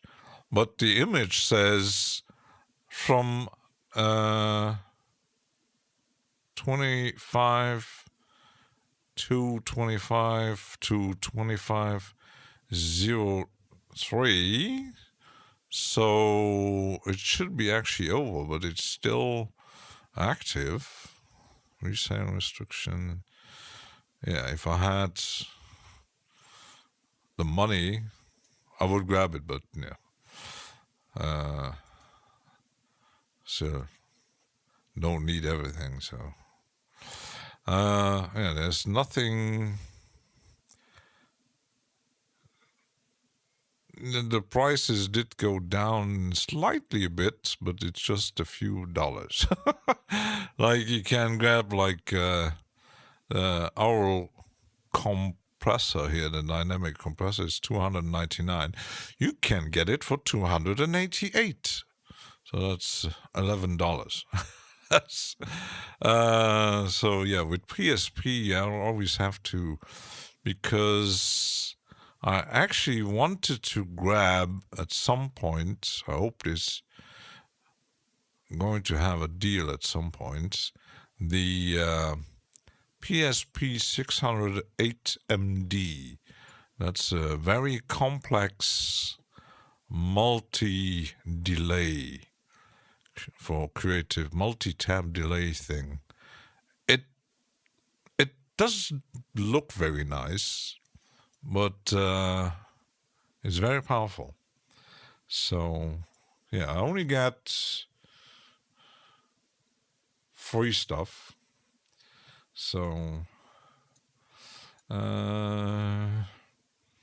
medium spaces. Maybe the empty chamber.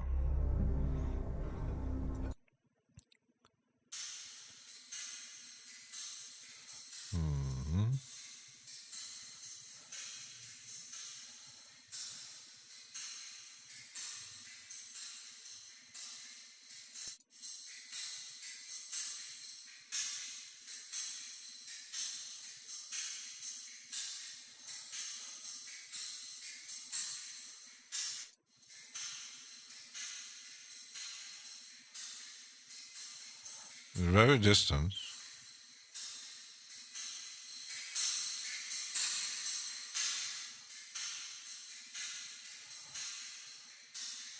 Maybe less wet.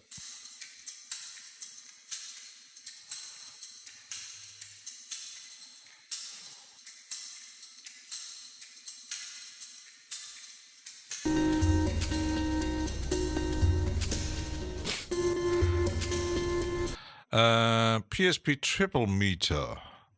Which one is that? Let me check. I'm on the store here. Triple meter. I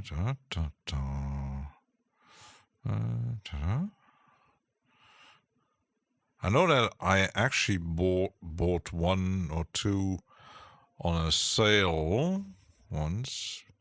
Triple meter. Xenon Master. And it.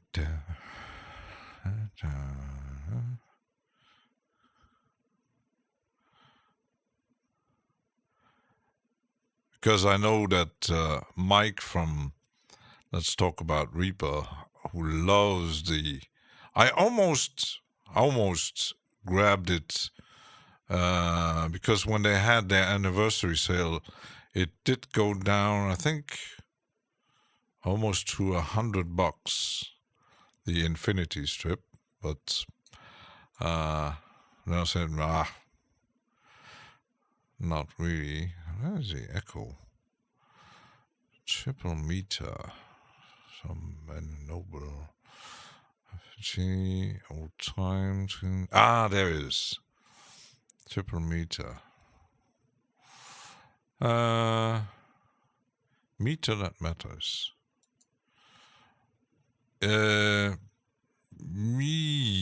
Yes. If you don't have anything similar, because I actually have from, let me check my folders here. No, on the developers, something with K. From this one. This one. It's similar from Klanghelm. Jet Jervis. Hi. Hello. But I think the Klanghelm has functions because let's see, PSP triple meter offers 3 different meters, RMS, these calibration sharing trim faders. I was still going, so I was using different auto measurement tools. Single measurement, single click. It does nothing, just measuring, because the one from Klanghelm actually has some kind of EQ. It's kind of like a channel strip in a small version, and it's pretty much the same price, I think. Let me check the... Yeah, they almost all 23. VMT 22. I would rather grab the VUMT, but yeah, at the same price, the PSP. If you don't have one, it's $29. So, what does it measure? What units? I know if the one from PSP has VU, RMS, and ppm. The one from Klanghelm, it's a channel tool. It can the same thing. VU, RMS, and ppm DIN type 1. And you have filters, dynamic EQ, and a mono thing, and different displays. Like, very interesting. And it's the same price, so it does, actually. When I look at it, let's play it.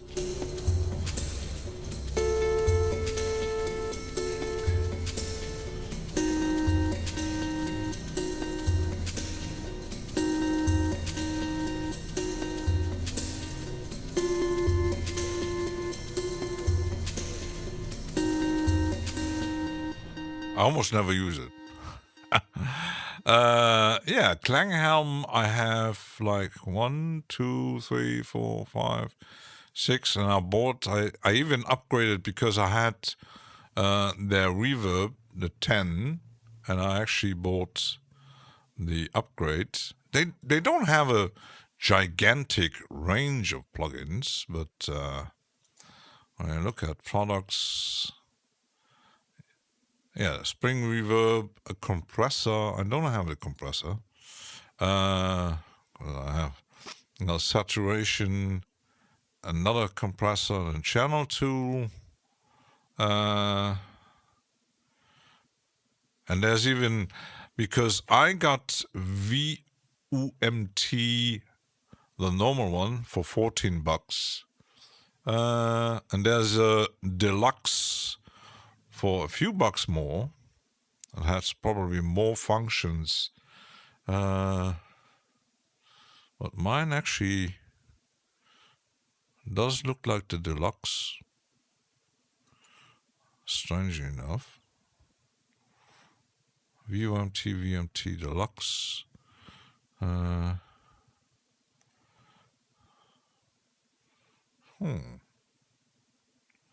need to check which one I bought.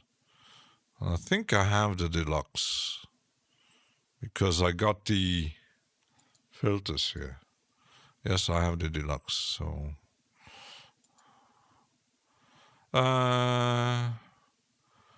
there's like 1, 2, 3, 4 free ones, and the rest, yeah, it's pretty limited. But I like how they look. Oh, Funky Baseman has his template created. Time for coffee. Don't get too nervous with the coffee. Yes, they could do a bit more, because the last plugin they released was the Spring Reverb. That's almost a year ago.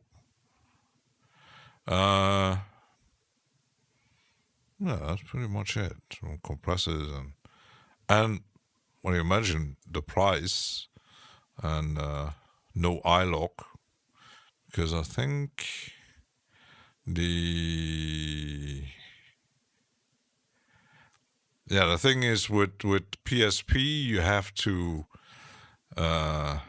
it's iLock, so I need a new Pultec emulation. My old one doesn't work anymore. I will get run on Apple. Yeah, with Apple, that's a bit of a downside. Yeah, because even Pultec, you could actually try. I'm not sure if he does Mac versions. I'm not sure. The guy who makes these free, so-called free plugins, not Air Windows, the other one makes a kind of hardware emulation.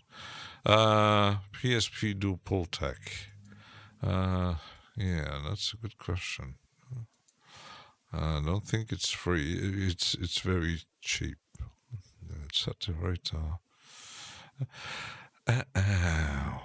Which one does look like a Pultec here? That must be. Where is it? Yeah, the PSP FET presser. That must be it.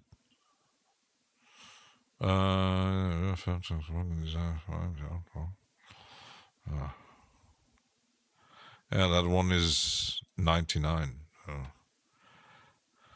They are pricey, but sometimes you can get it on a deal. And I think even, let me just check. I'm not sure. And I think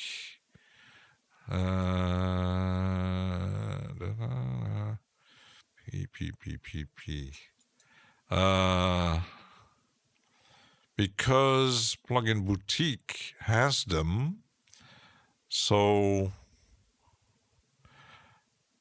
they do sales on occasion, so might have to keep an eye on.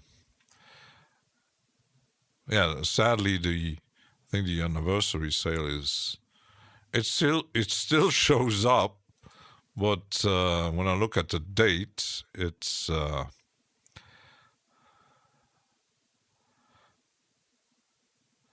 imagine upgrade to PSP Total Pack is $749. If you're a professional, yes, don't have that kind of price. Oh my goodness. I think that chamber might be a bit overkill.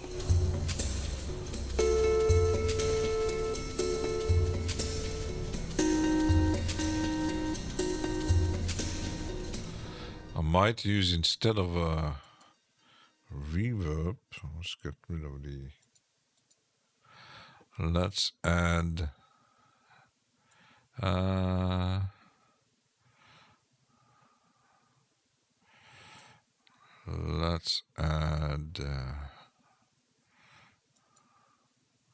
some delay here. Da, da, da.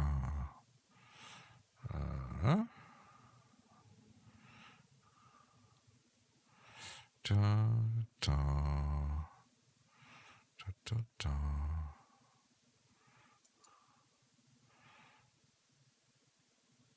Maybe this one. What was it? This cocker here. Is it worth getting plugin boutique?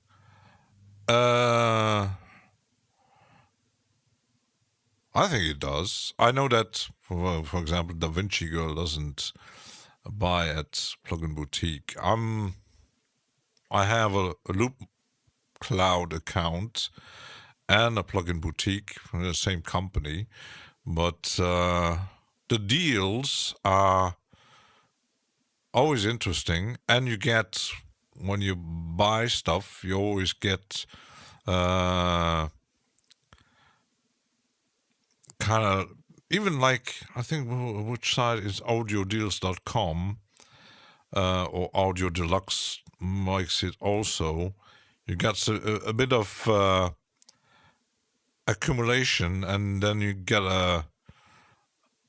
it's added to your accounts, and when you buy a lot, sometimes you get, you can say, okay, sometimes I bought plugins with that money voucher, the token,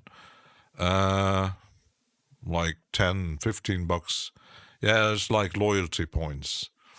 And depending on what you buy, it gets add more or less, and it's accumulating. And then when you get, it works even on the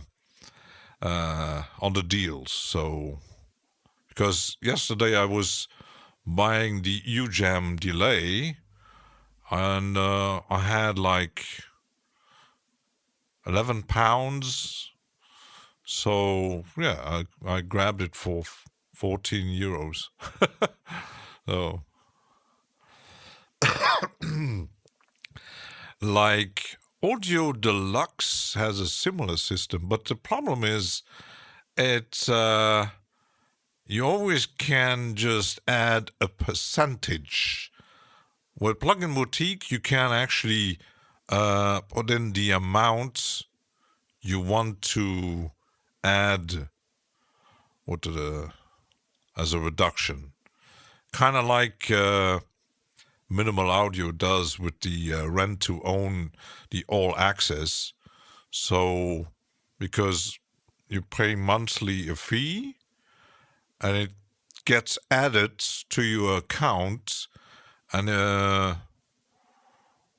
when you got enough money, you can actually buy perpetual licenses, and you get your monthly payment. And last time I bought like 2 or 3 perpetual licenses, and I had over $100 in my account.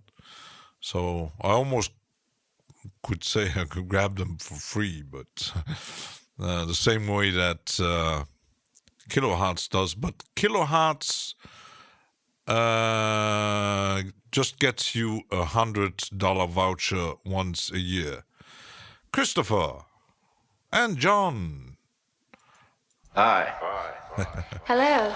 So yeah, and what good with Plugin Boutique, you have your account, and everything you buy, it's added, and they even show you when there's an update. Sometimes it doesn't work depending on the company, because I had plugins that I bought from Lee's Audio, and Lee's Audio changed the method how they with the registry numbers, and the updates weren't included on the plugin boutique site. They said actually after I contacted them, they will add the new version on plugin boutique, but I just installed the new demo and that worked out. So would be fun to trade plugins with friends. Yeah, that's another side. Which depends on if free ones you can, but current sounds good as far as I remember. What I like about current, I had plenty of effects they released. I even bought quite a few, and then they came with the synthesizer and the built-in effects that you can either use in the synthesizer or separately. And they made the mistake at first releasing it on a subscription based, and they retracted and they said you can get all access and you pay a monthly fee that gets added to your account. So that's nice, and they keep on releasing new stuff.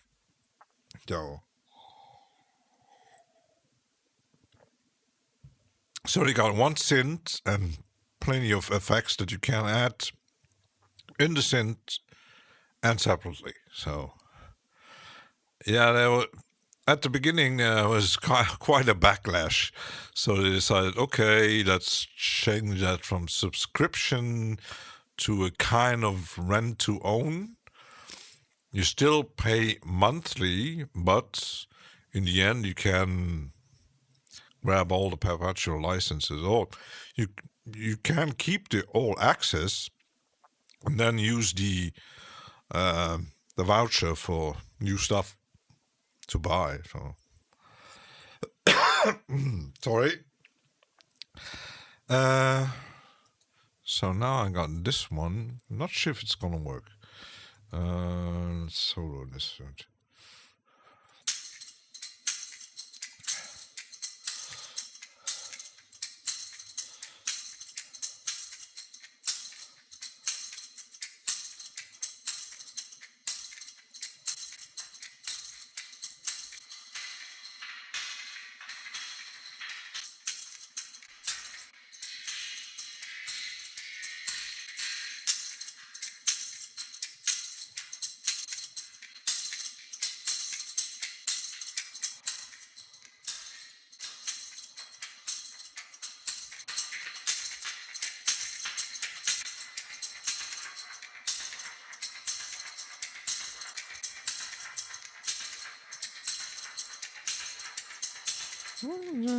Kind of.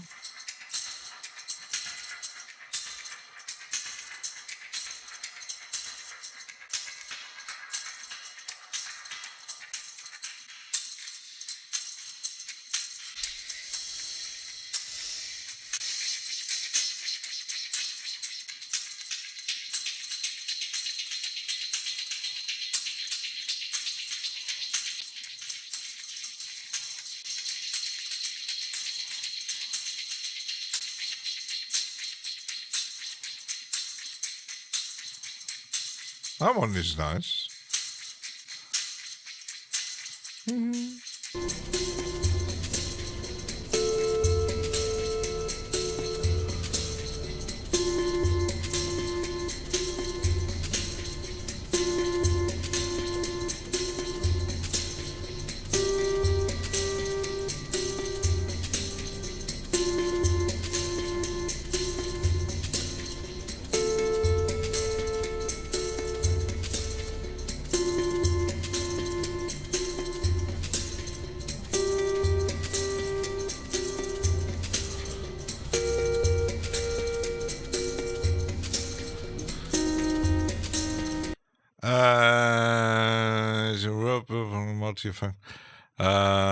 Which one?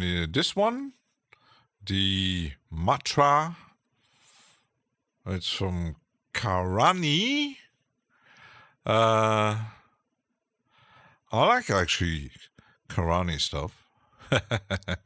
Yeah, it's a delay actually.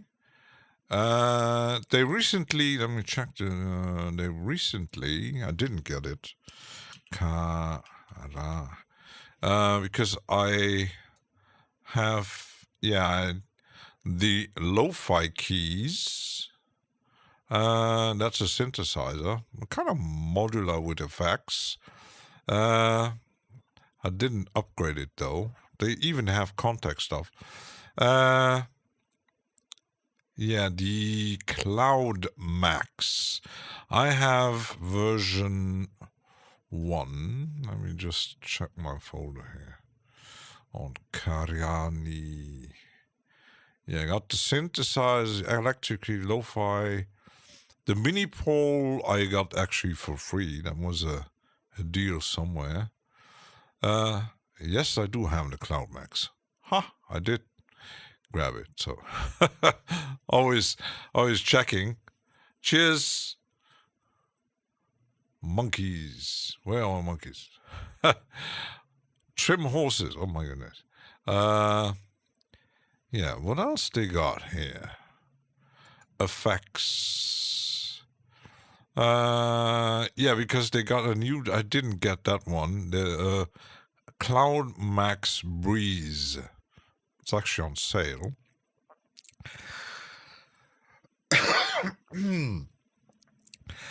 It's more for vocals.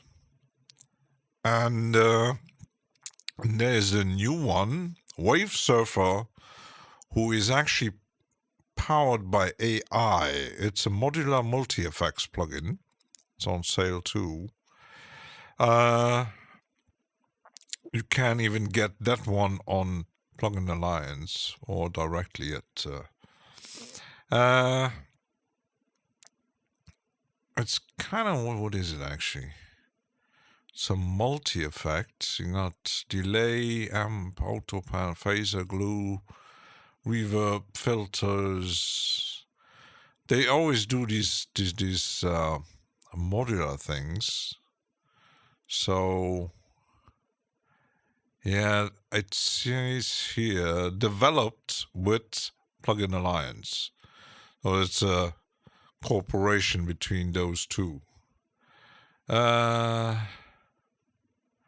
with Ableton, they said they had optimized it so upgraded, and 12 seems to hit CPU more than L11 did. Ooh, that's not good. Wish I upgraded Bitwig. Yeah, I didn't either. Because my license is for 5.2. I didn't get the 5.3. I don't use it as a lot to actually. Maybe when there's a deal, I grab an upgrade license. I can be very patient. So yeah. But yeah.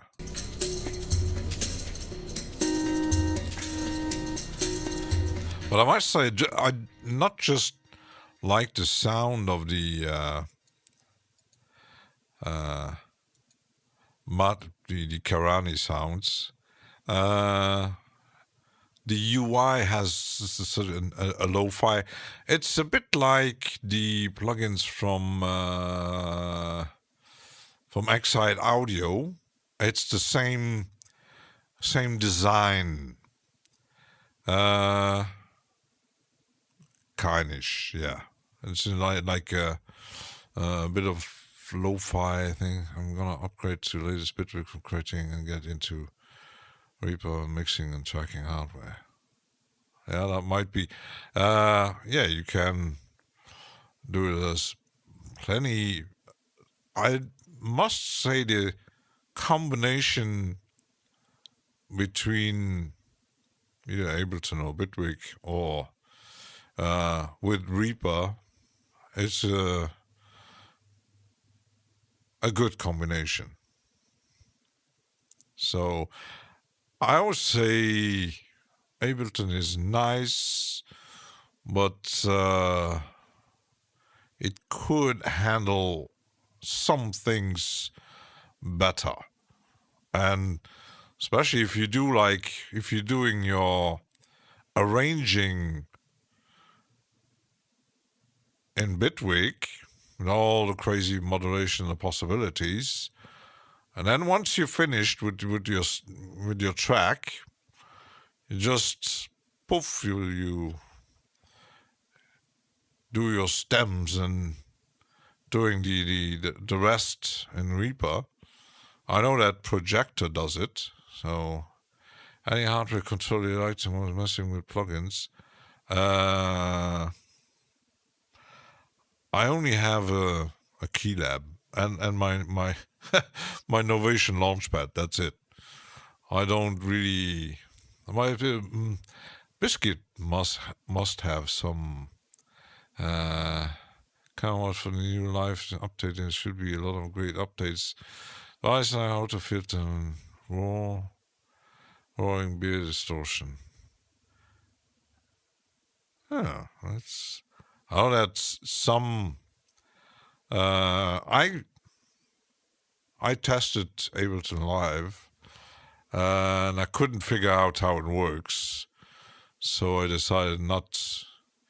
Kev Human is a big Ableton user, so.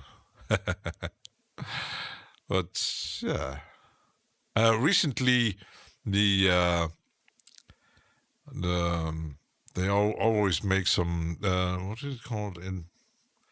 It's from the phone company who makes sponsors the club things in Germany. They recently made a video asking professionals what DAW they were using. At least half of them, of course, uses Ableton Live.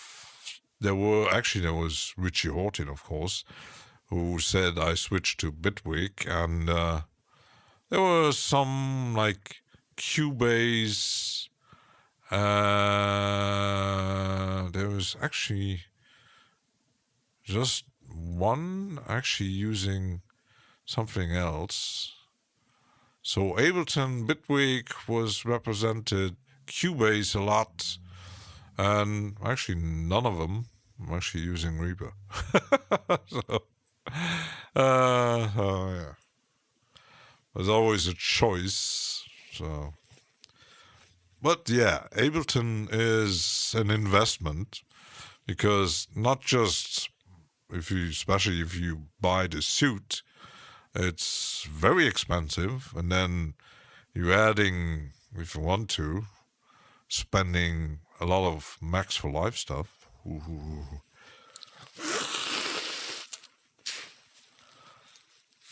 So, yeah. It's an option, so. Once in place, or short in space to install board. Yeah. I don't think I'm going to really add.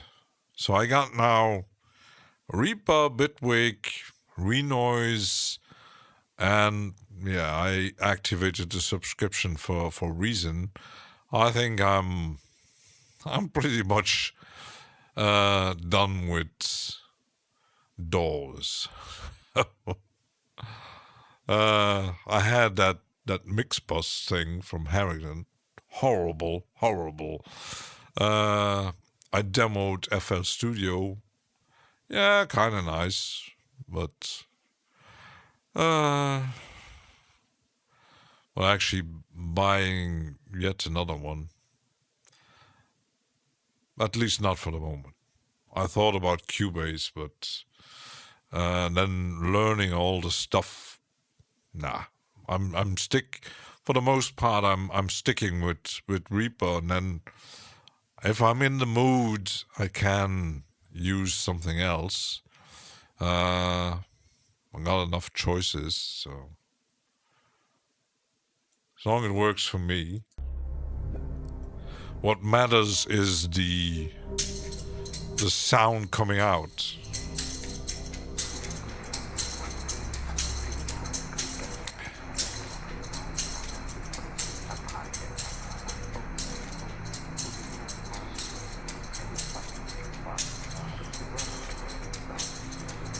Tracker Jack. Moin moin. I got Ableton years ago. I was going to college. I had lockdown. They stopped providing the course. Oh, yeah. You're going to think interesting. Yeah, I actually was looking at that one. But Imaginando, I don't really trust them anymore. Because the first thing I had was the frames, the granular synthesizer, that stopped really working as it should. And I had even bought on a sale the BAM. That made problems because it only works well if you're using the multi-out. It doesn't work in stereo, so yeah. What else was looking at? Yes, Audio Damage has a new recorder looper sample thing, a kind of upgrade to Enzo, but apparently you can actually load samples in it. And then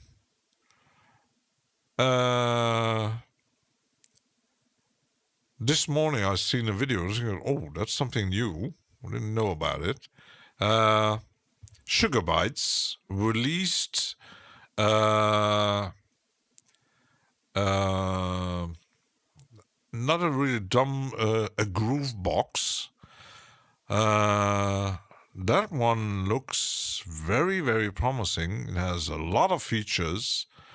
It's kind of all in one with MIDI sequencers, all kind of stuff. It's $99, so I have to demo it to really check its viral beats. Where is it? There it is.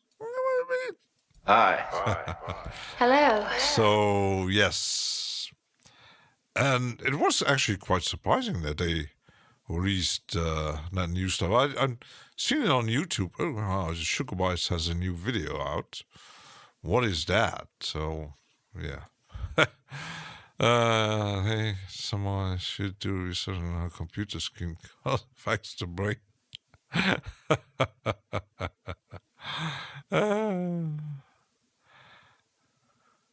Sometimes endorsed skin can make me produce better music. It's really weird. It's like, I don't know what's in my mind.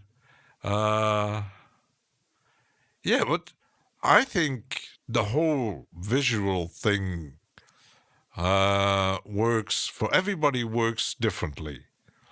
Because when I see someone doing a stream with Ableton, I always get I just as long as they sometimes launch a plugin, that's okay, but I don't like to look at it. And the first time I seen because, for example, Projector has a very almost blackish UI in Ableton. Oh my goodness. And then he makes everything so small in the I got PTSD from yeah, it's I like something visually pleasing. And that's almost like also how I choose my plugins, not just because I like the sound of it or the functions, and it has to be visually pleasing because, yeah, I had the Air Windows installed, and they can be crazy powerful, whatever, with all the crazy effects built in, but it looks ugly. It's like using some of the built-in from Reaper. Sorry, but they could do better. At least the Toucan Studios are better. I'm not calling it. See, many purple and blue UI don't care about the color line at all, except for VST. Yeah, and even for plugins, like for example, let's save it. If you look like, just gonna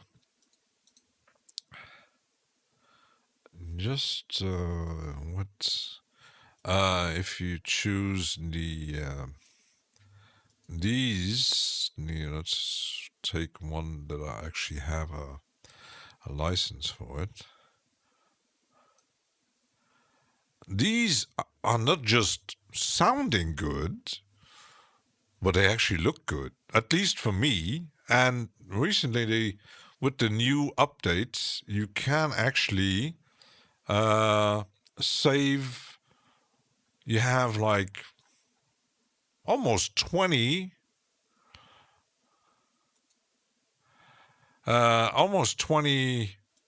different UIs, but it's just the colors.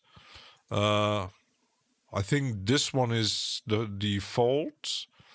So, and then you can save it, and it's always launching the thing here. Oops. And it's, could put it actually on something else. Oops. Oh. That was too big. Oh.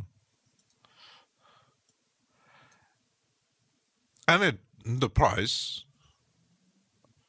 also Teams from worse, yeah.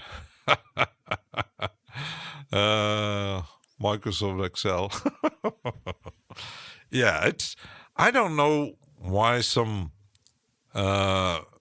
companies do these kind of, and be it DAWs or be it plugins or even with hardware. Sometimes you got hardware that you just can't. Oh, it looks like shit.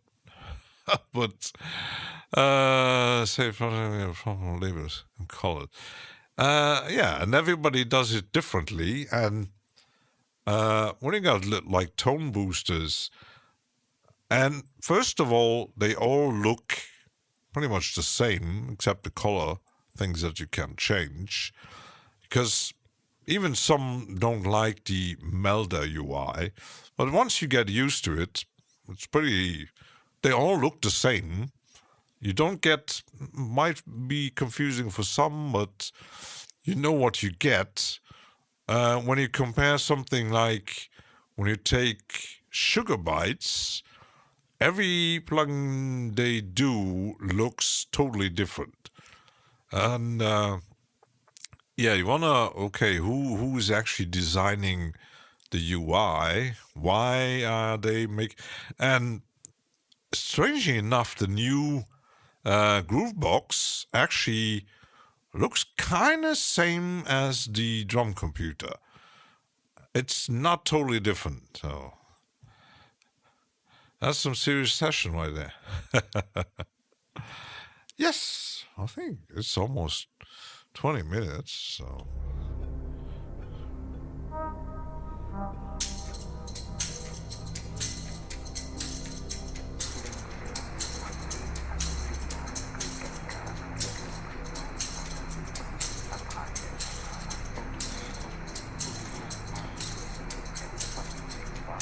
Because also, what I don't really like is, I don't think Mellow looked at man. Its Sound Factory stuff is almost pleasing. Yeah, it's just you have to get used to it. What I didn't like in Ableton Live, it's not just the DAW itself. that looks like a grayish XL when you first open it. It's when you're launching the built-in rack, it's too small, and maybe for older people, when you get the little rack down there. I have to look. Okay, what am I changing? And even Bitwig, they are a bit. Yeah, it's more colorful and it's better UI, but still you have that very restrictive small rack. Yeah, you can load plugins, but their own stuff is, it's a bit quirky. Live Dustbin needs an overhaul. Yeah, it's from the UI point of view, it's for older people. Maybe if you're used to it for 20 years, if you're a pro using that, but yeah. Like Air Windows, simple UI, main focus on function and sound quality. Yeah, I don't like it. It's a bit small. When you have Zoom, yeah, and that's another downside. I like how the Reason rack looks. It looks hardware-ish. It's kind of fun with the cables and all that stuff. But Reason rack would need some kind of built-in zoom. Like when you load the rack, it's and depending on what kind of module or instrument you're using, it's you have to really not sure if because you can zoom or make the UI of Reason bigger. Well, let me just check on the I think it's on the various I'm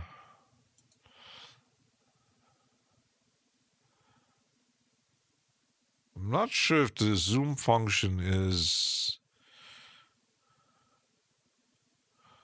displaying things right. It would have been nice to have a kind of selection zoom like in Reaper, where you can, I want a certain area of my plugin or whatever zoomed in. You make a selection.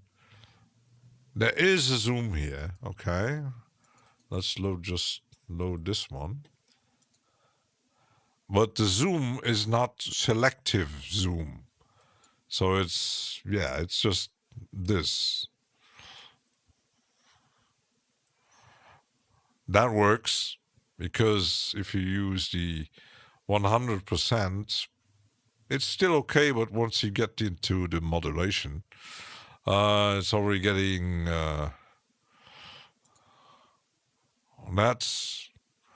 that's what's missing in Ableton Live. But selective zoom would be actually more interesting. I'm not sure if I like, that's a quick error. I thought I had a zoom. That's the zoom out. That's the search. Because, no, that's the, I'm not sure, there must be somewhere to, I know that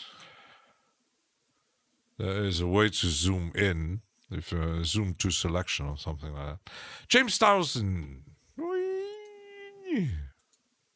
Hi. Hello. They're all joining today. You want to tell me anything about 4K? Oh, yes. Biscuit, that is 4K 32-inch. I'm not... I have like, what are they? 27-inch, I think. But I can't fit bigger, sadly, because of the monitors, I'm a bit limited from the space point of view. But 4K, that might be, especially if you have older plugins, that because in the end you keep on zooming everything, because the 4K might work for gaming, but for graphics and DAWs and imagine, I heard about people actually having 4K monitors and using the old native instruments like Massive or those kind of synthesizers. They're like 2 centimeters on your screen. So you have to use the built-in zoom of your system to zoom in. So it's pretty 42-inch would be better. Yeah. Or do it like Apollo Hanzo with a I find it always funny when they have huge screens in front of them, like I don't know, 58-inch or even more, just to it's almost overkill. But even like Scottish Gorilla Scott, who has like multi screens and one big screen. Yeah, if you have the room for it, that works. But maybe someday I will have the room for it.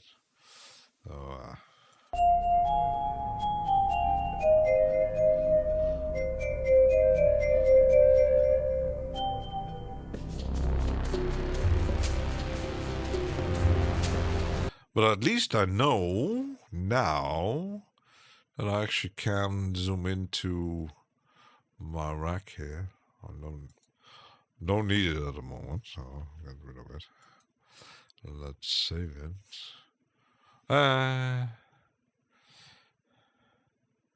QHD, UHD. It's all depend on what. Scott has 12 eyes. That might be, yeah. When I see people having like 6 or 8 screens, but the problem with certain monitors, you have to, because there are people actually even buying huge, gigantic TVs, and then they put it in a room, like they sit like, I don't know, like 1 or 2 meters in front of it. I clearly remember at the time when I was visiting cinema, I was sat on the 3rd row, and yeah, I had problems with my neck after 2 hours watching a movie because everything was too big. Yeah, that was me. I wanted to sit alone in my own universe in cinema. Pretty stupid because I hated to sit at the back. But yeah, mono component checking using an overall mix still a thing. I do think so.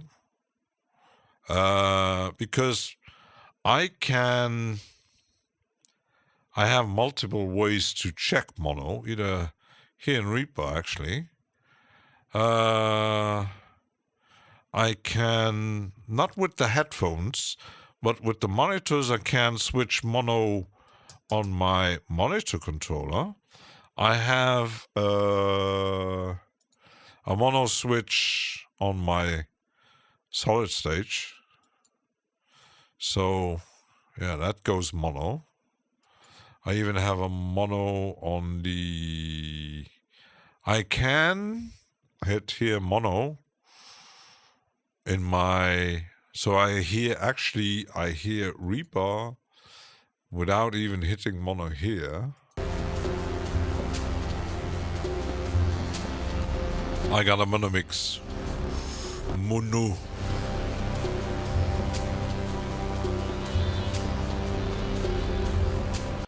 But same goes, I tested Cameron Venus Theory, made a video about how he checks his mixes, because yes, ears can be deceiving, monitors, headphones, they all sound different, and we all hear different. And he said, grab the cheapest loudspeaker that you can find, like $5 or $10 loudspeaker, a really crappy one. Most of them are mono anyway, and put your final mix into that, and if it still sounds good, your mix is good. I actually tested it. I have a small Bluetooth USB loudspeaker, and I tested it. I said, ooh, the idea ain't so bad to check a final mix. So other things is how fast your computer is running. Everything 4K takes huge amount of CPU. Yeah, it's best to have good graphics card, a lot of RAM, and a good CPU. And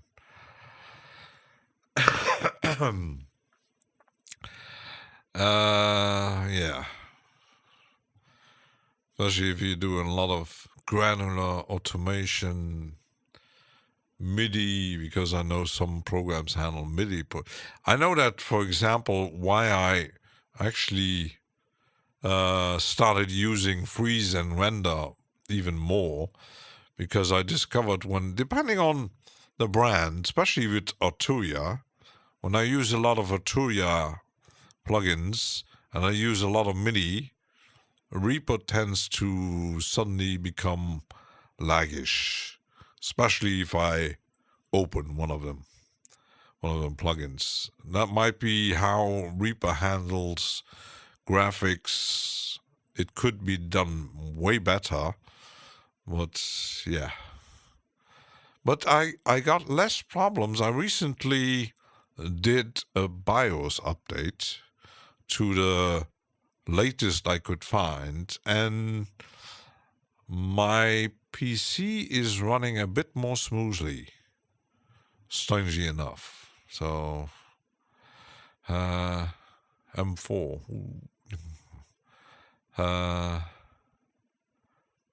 Some TVs are quite CPU heavy. Yes, they are, and they don't really go well with Reaper, I must say. Because, for example, especially the old one, like the Spark drum machine, is a nightmare in Reaper. It works well in Bitwig and other DAWs, but Reaper handles it pretty laggish. I got AMD CPU, I think I have. I know that I have NVIDIA graphics card. I think it's in AMD, I think. Should need to check, I think. I know that I choose the cheapest one. So let's take a short. It's one of the few, actually, who supports clap. I'm not even sure if Ableton still doesn't, I think. Bitwig supports it and Reaper supports it. And they were actually quite fast in supporting clap, because I don't have a huge load of clap stuff. Most is audio damage. UV audio thing is making clap. Fab filter is making clap. Tal is making clap. Even Bird is making clap. Even Cardinal is on clap version. Yeah, and UV stuff anyway. But many DAWs don't support it still. And when I have a clap version, I normally use clap. some case issues in different DAWs. So yeah, it's a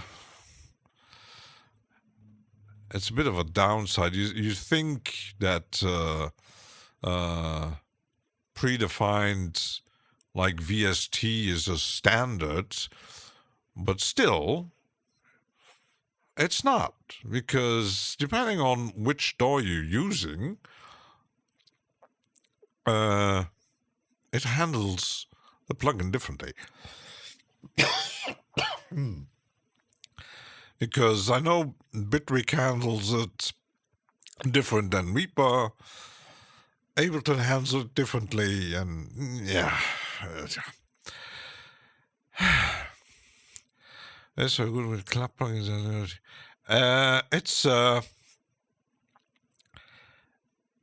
It's not because VST is Steinberg ownership. So you have to get a license probably to develop a VST plugin. Same goes for developing on Apple. And Clap is a collaboration to make the development of plugins less dependent on Steinberg. And I think because Clap is a company, you have to check the homepage. It's collaboration because between Yuhi, Bitwig, and I think there's 2 or 3 companies that try to get away from the Steinberg restrictions. So, but still, it's not widely supported, sadly. And I think you can't even run them in Ableton Live or something like that. I'm not even sure about Cubase, because Cubase kind of tried to stop the VST2 format, so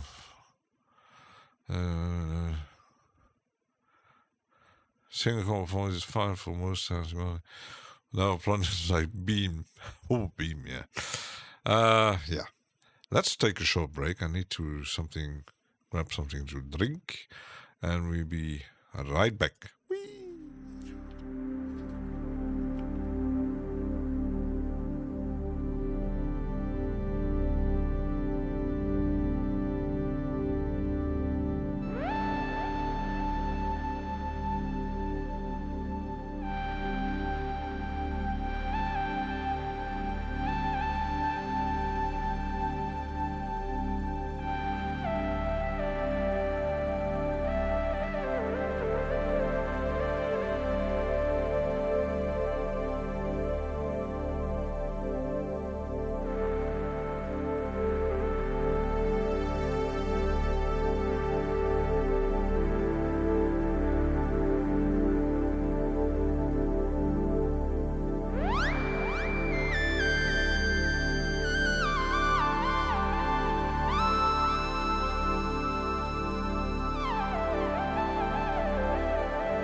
I'm back.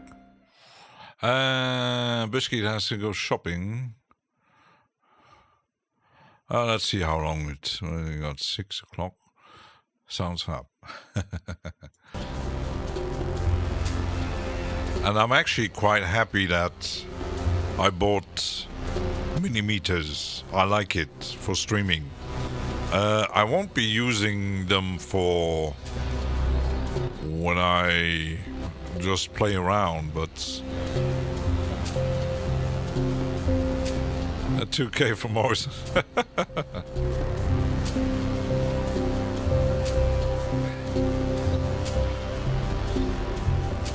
Because when you look at it, there's another leave it running so you get the watch time. Ooh, that's good. Thanks, Biscuit. I had demoed the... not sure if I have it still on my...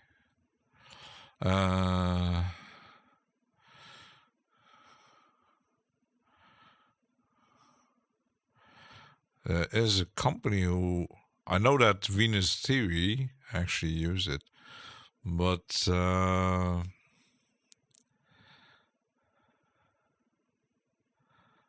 there it is. Process Audio. They had these plugins, the Decibel. It's not cheap. It's actually on sale. It's 70. I think if you really do professional mastering stuff, that might be useful, but for me, I don't know. Maybe if you have, because you actually can get it on App Store and Google Play. So if you have a tablet or something like that, so, but yeah, I have Wavelab, so I don't need that kind of stuff. It's modular, but yeah. Oh yeah, parallel run plugins back to the CPU blasting. You actually don't really know how clap handles. Don't see where my clap effects.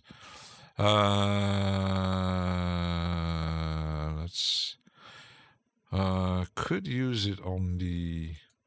Let's freeze the abyss here.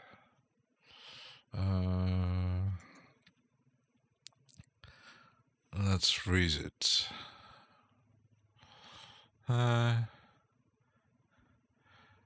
Ever use band in a box? Nope. I didn't.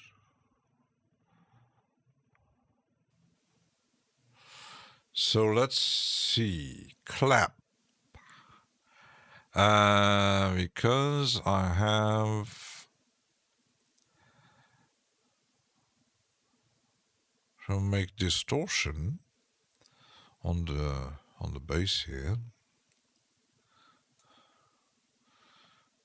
Because this version is clap actually.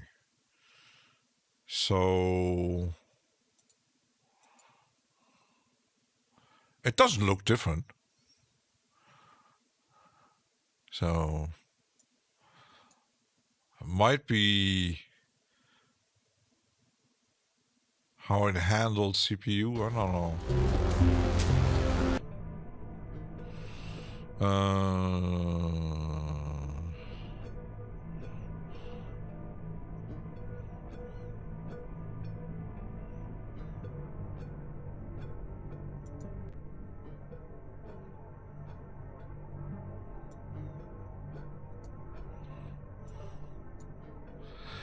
Well, I got the feeling that the graphics look a bit cleaner in clap version.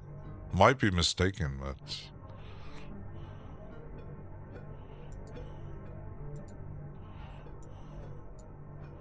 even on extra large.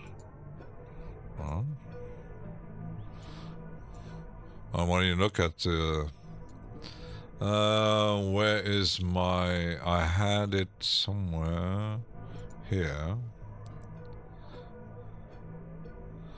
So it's still very small.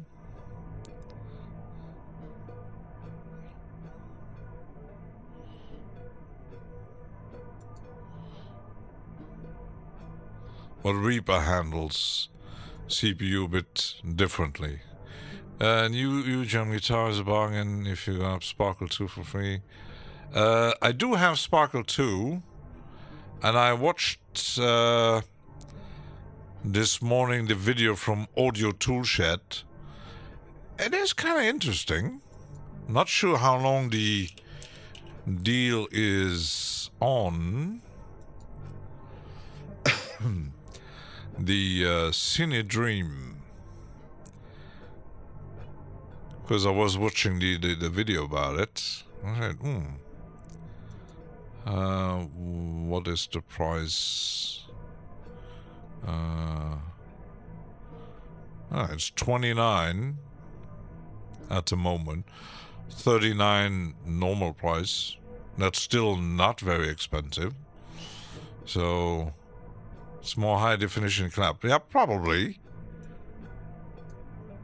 I think it looks cleaner. Because, for example, I had some problems with the plugins from Coriani. I changed a bit my graphics settings because they did look a bit jagged on the edges. So, might be depending on how they make the UIs, but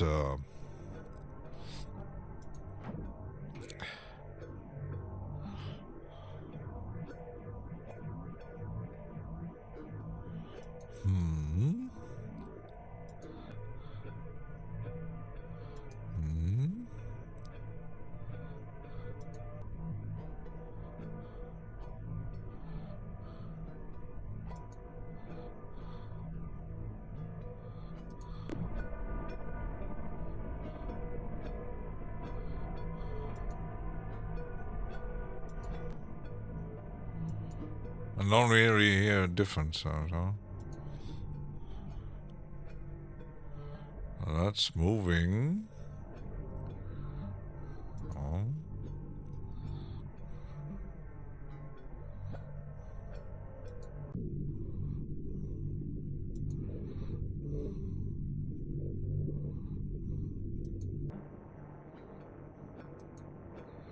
Really interesting. Destruction. Earth-shaking sub-synthesis. Oh my goodness. Oh my goodness.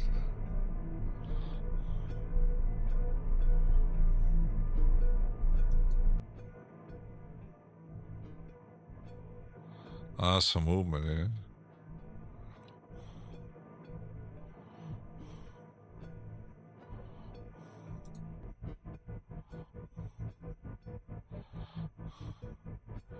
Well, I need to change the...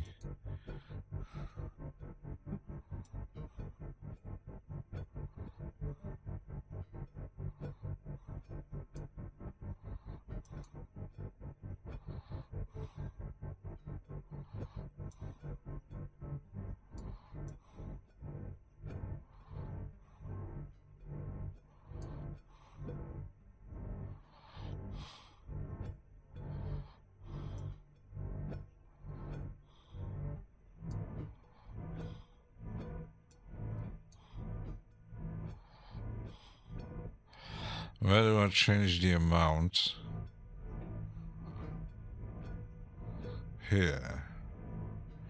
Got a bit more or less.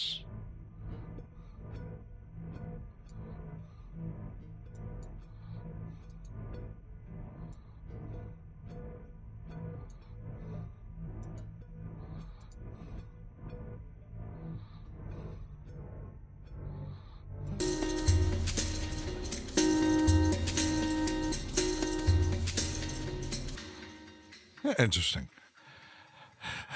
Got a dash catch. You? Cheers, James. Do you have any analog cloud plugins? I do have At least as I got the Sonic Pass from UVI, that's my main iLogs thing, and the SSL stuff, and a few other iLog Cloud things. Never had big issues with it, but yeah. I had only one. That is the rewind that uses iLog, and I had it on my master track in the template, and it only had 2 activations, and every time I was launching the template, it tried to reactivate it, and I don't know, oh, damn you shit. And I recently discovered on there's one brand, the Audio Modern stuff. I re-downloaded the stuff I had, and I discovered you can reset the activations, and that's interesting. Because I had problems, for example, even with the Marionetto plugins. I don't know why. Suddenly, maybe because of an update, even maybe a Reaper update, I don't know. Some plugins I had, they forgot the registration. So I launched the Marionetto plugins, and I had to put in my credentials and license stuff, and yeah, the activation was on the limitation, and I contacted Mario, and he did a reset so that I have more activation. And that's what I don't like with iLog. Yeah. Very good plugins need iLog. UAD actually stopped using iLog. They recently had an update on their launcher installer, and they took away the iLog thing. And it might be at some point that others will be following, because, for example, I don't like that SSL is using iLog, or even solid state digital. I never had any problems, only once, with the UVI Sonic Pass. And I also had an issue, what I didn't know, because when they released a new plugin in the Sonic Pass, you install it, and you have to go into the iLog manager and reactivate. It doesn't do a new activation, but it activates the new plugin. Because I had problems, I was launching, I think it was an effect or synthesizer from the bundle, and it wasn't activated. So I had to go into iLog and redo an activation, so it grabs because it's a subscription, so it grabs the new one. So it's but actually I was surprised that UAD was switching iLog off. But now you got, if you're an old Steinbeck user, you have to pay attention, because they closing down the dongle USB activation, and there are still plenty of people using very old software. So I'll register iLog on my laptop. Yeah, most is... I had once a big problem, and it's still not activated. It's activated locally. One of the plugins I grabbed it for free, I think, from Isotope, because that one actually uses iLog too. I couldn't activate it in the cloud. It still works, but it always shows up. Oh, please activate in iLog. Kind of weird. I don't know. But there might be one day that more companies will stop using it. Maybe it's because Steinbeck had made the decision because yes, you need dedicated servers for the licensing and checking the dongle, and it's hardware issue, money, because you need servers, and some people don't actually like when plugins checking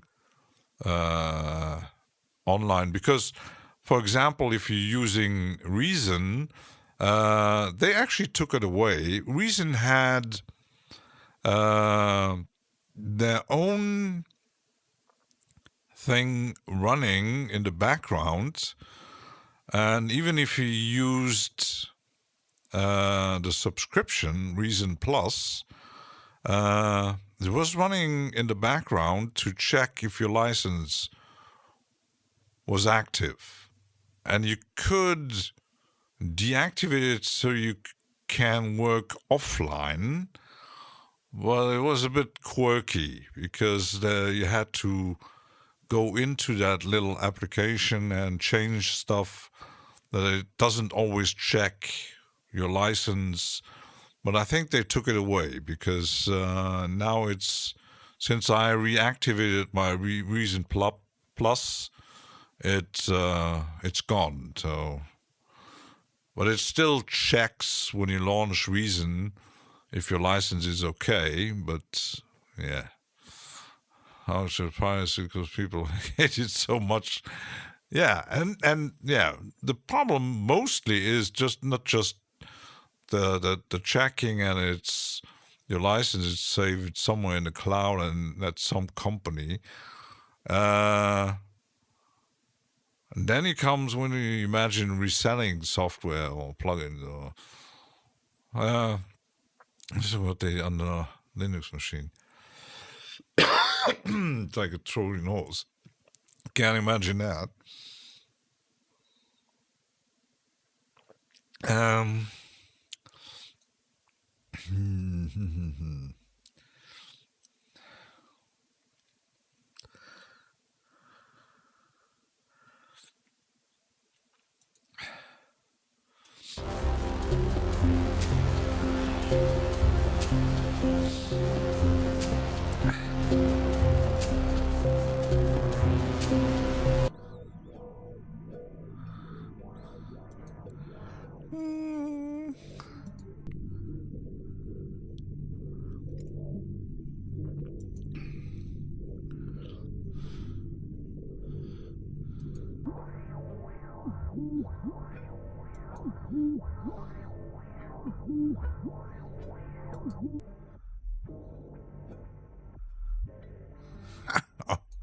Oh my goodness, there's some crazy thing there.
That is a bit abrupt. Let me check here. Let's see.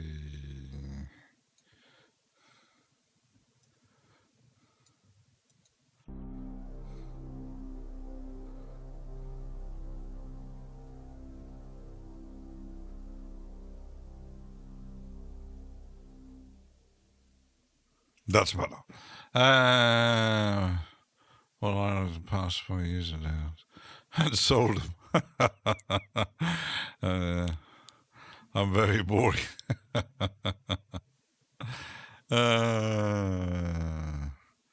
So yeah, that's that.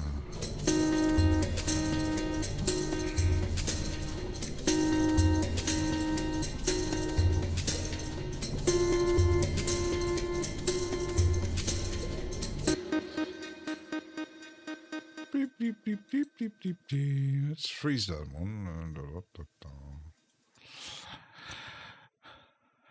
And I have no money. Me neither.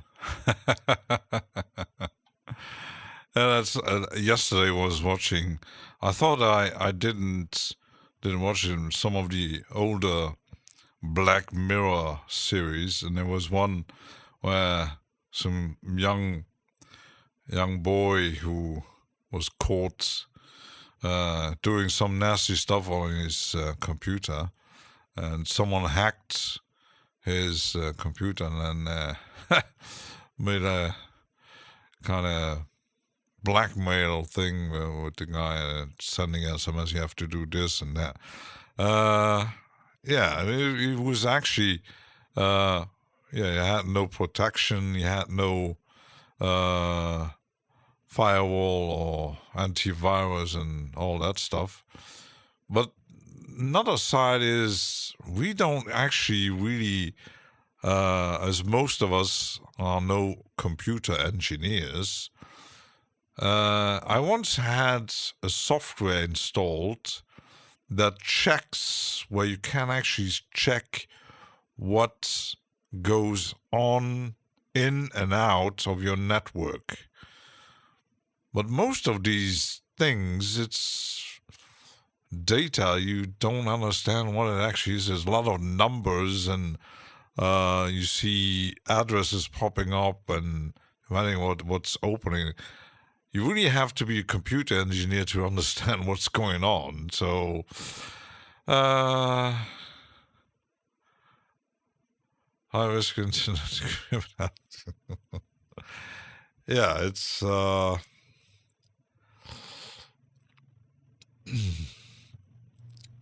bit of a downside when you don't really know what is going through your network and who's watching who. It's like using peer-to-peer networks and all that kind of stuff. And there's so much data constantly. Sometimes you even see when you open some web pages, you see where it's all connecting, especially for all the ads and stuff that keeps on popping up everywhere. And otherwise you need to use the Brave browser to really, but then you open certain pages and you get an empty site with just text, nothing else. For instance, she doesn't mind a chaos computer on access and members. Yeah, that's useful because I had, but a long time ago, I had a friend of mine who had his computer at home, and he phoned me up. Oh, you have to come. There's something going on my computer. And I was checking. I'm not a computer engineer, but I knew exactly what was going on. He had no firewall, antivirus, or things like that activated. And the guy was always constantly watching porn. So he had his whole computer was filled with all kind of application who were launching web pages and ad pages and whatever. The computer was full of it. And I said, how? I asked him, do you watch porn? And he said, no. You see clearly that all these applications are actually launched by porn site. And even today, there are some sites when you click on, you want to watch a certain video, and bang, you suddenly have like 6 pages open, and some even hidden in the taskbar somewhere, or minimized or whatever, to, I don't know why they're doing this still, though. And I've decided to just text me an internet trick on 1993, where it was images loading like in slow motion. Well, you both mentioned 2.7 million blocked elements in his setup isn't really. Yeah, it's crazy what especially these days with ads and all that stuff. And now on social media, you got even on Instagram, you even got, when you're scrolling through, sometimes you get, at a certain point you're scrolling and then you get ad break. What the heck? Why are you doing this? I know they're making money with it, but they all know that ads are annoying. Anywhere, on YouTube, social media, Facebook. Sometimes you got news sites or even like general sites. You got more ads than actually articles or text. The rest is just it's like buying a magazine, a fashion magazine. It's like a fashion magazine is big, it's expensive, and you got 2 articles or 3, and the rest is just big, very known luxury ads from Chanel or whatever. It's just that, and Rolex watches and the new Rolls Royce and and the new fashion from New York, and it's just ads. Why? It's just I know that they keep on pushing us. It's incredible. Even watching, I know that, especially I never seen U.S. television, but we all know that no matter what you watch, you got every 10 minutes, you got like 50 minutes ads. Even funny enough, when you watch TV series on DVD, you know exactly when the ads were coming because you got the cut from like every 15 minutes. You got the cut. Oh, ads. In certain TV station, you can't. When you watch a movie like Lord of the Rings, you got, the movie is almost like 3.5 hours, and in the end, it's 5 with the ads. At least I got more German ads, but I translated it into English. It's really taboo. Bedroom composers I'll get a bit of money back. But it's paying extreme good for sound design and audio. So it's big money. And we know that ads and the whole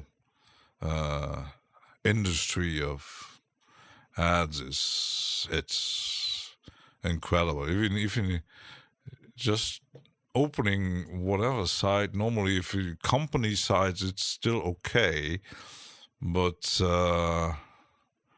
depending on even if you open like plugin boutique, it's pretty much okay. In other words, you got the check the loop cloud sign. Yeah, those are still okay, but news sites, social media. Oh, only experience because it's some porn a day. Yeah, that. Yeah, that was where the money lies. It's game. These kind of gaming industry, porn industry.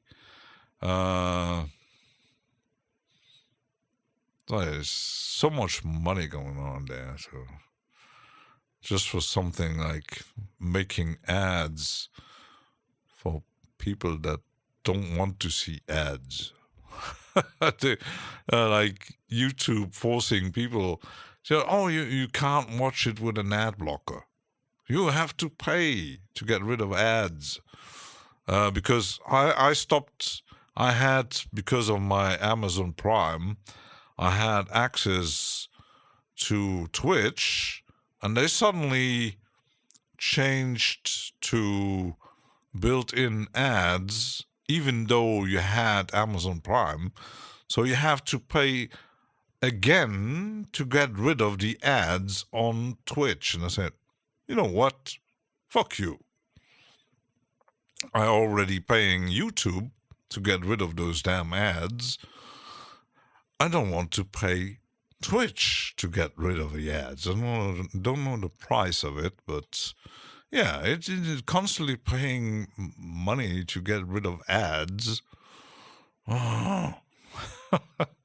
Glad they don't do pop-up ads in doors or plugins. I know that not which. It might be, not sure, Waves maybe? I know that I once had a plugin installed who had, kind of ads built in. Some kind of free plugin. What the heck? It's, and I wonder with AI, it will get worse and more personal. Because they know everything. What you eat, what you drink, where you go, where you're on vacation, who your family members are, who your friends are, what they be buying, or you might get interested in that car and that bike and that new cookie recipe and. I was doing porn, a friend of mine, 20 years ago, more than 20 years ago, even 25 years ago. Oh my goodness. In the 90s. Da Vinci Girl was doing music for porn.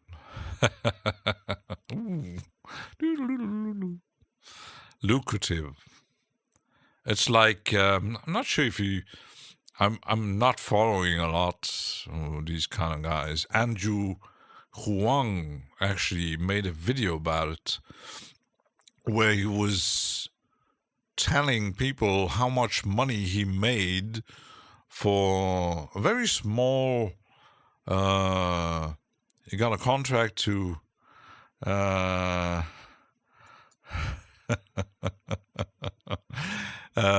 to do an advertising, music composition stuff. I make like $30,000 for like a thing that runs 3 minutes or something like that. A very small jingle, $30,000. I said, yeah, that's where the money is. And even Steven Wilson actually worked in that kind of business, doing a lot of jingles and stuff for television and radio. That's where the money is. So he made, because he knew I can't make a real living from my music. Today he can, but back in his humble beginnings, we need money, so yeah, just grab everything you can. So make sound design for porn and music. Foley's and footsteps. Oh, imagine that. They know what my family, they have the advantage. Yeah.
Sounds good.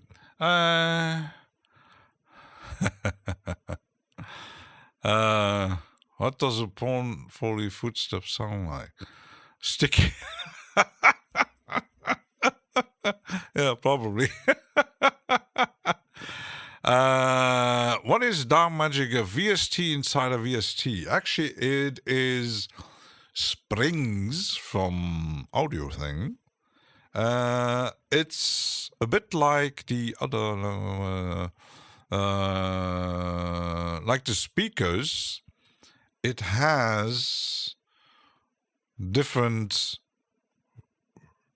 reverb things built in. I must say, not everything from audio thing is useful for me. But actually, I do like it, and check their site. I think they have a new sale going on. So you can actually, you load a preset, but you can actually, why can't I? Ah, there it is. So it's kind of, it looks like ER. You can't load them, though, I think. You can't change them. They're built in. But I could actually change different, like one, like this. It's the same principle as their speaker thing. Audio thing. As rap crew and I used screenshots. That was only the video was something. Yeah,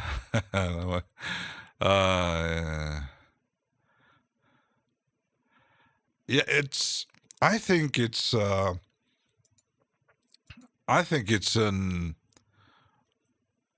impulse response.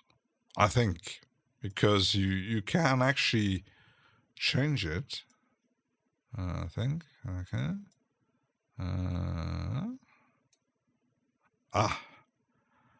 It's a bit slow.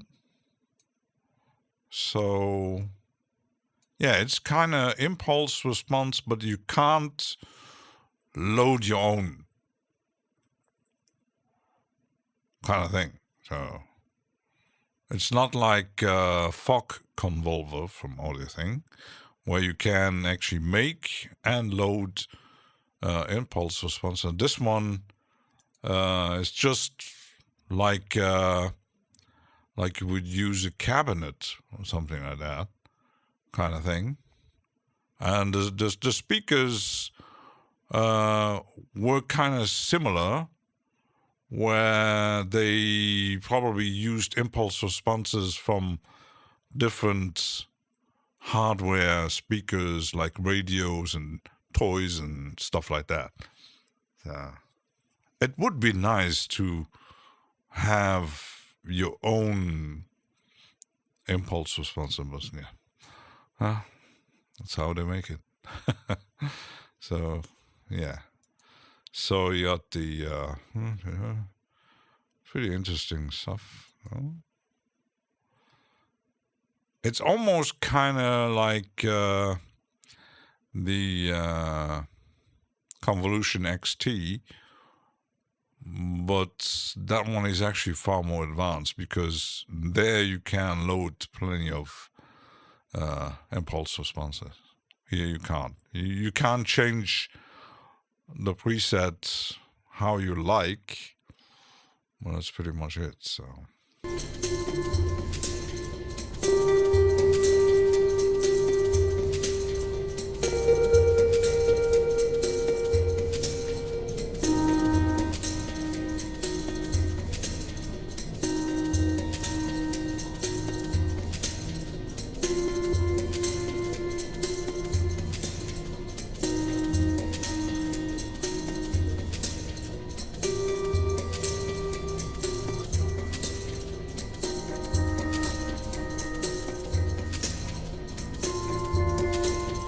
Sometimes it's a bit. Normally, I don't like plugins that look like hardware, but audio thing is. And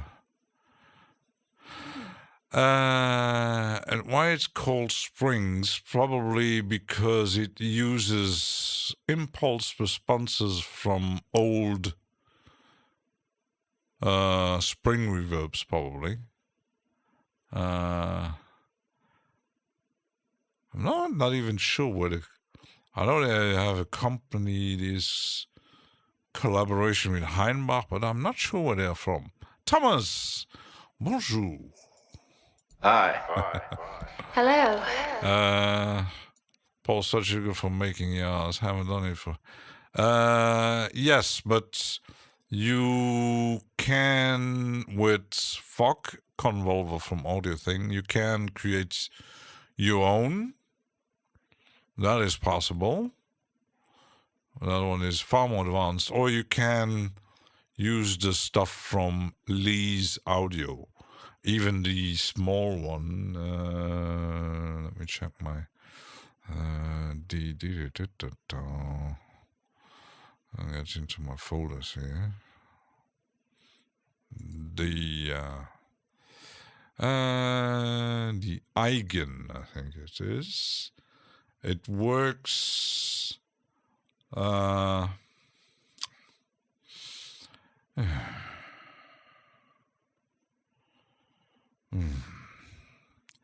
See, it forgot my credentials. Wait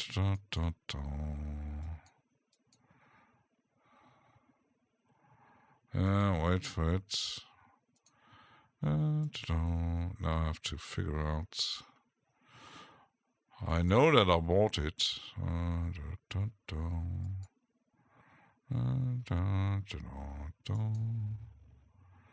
Now I have to find it again. Which one's Eigen? So.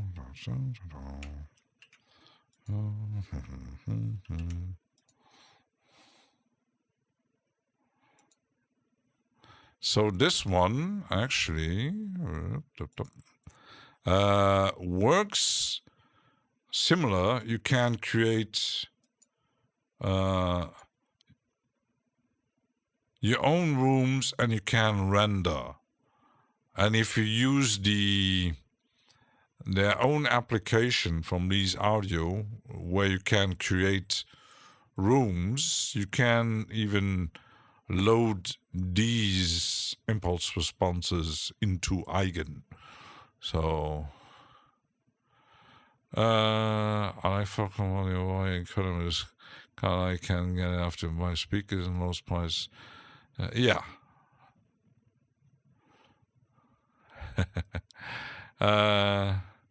Yells is stealthy. Eigennated fully integrated fog convolver. Yes. And they actually, let's see, and how is it called? Their application is Impulse, acoustic for musicians.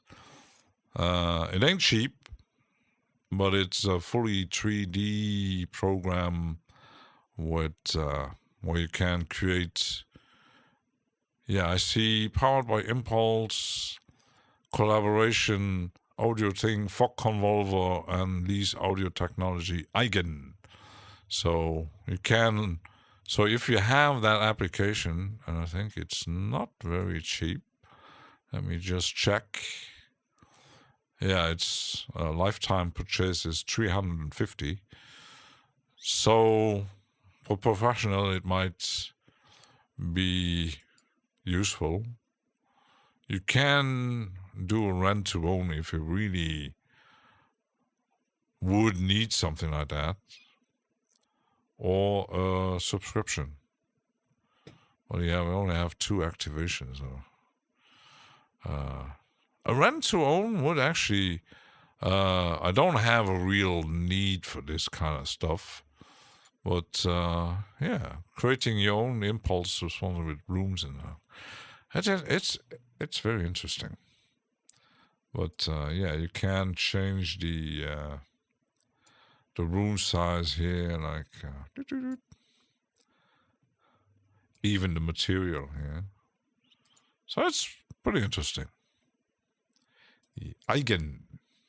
Well, that's good. Yeah, I do have a lot of toys. If you have a fog convolver around, you can Eigen for free. Yeah, I think let me check because I bought it on Plugin Boutique a long time ago.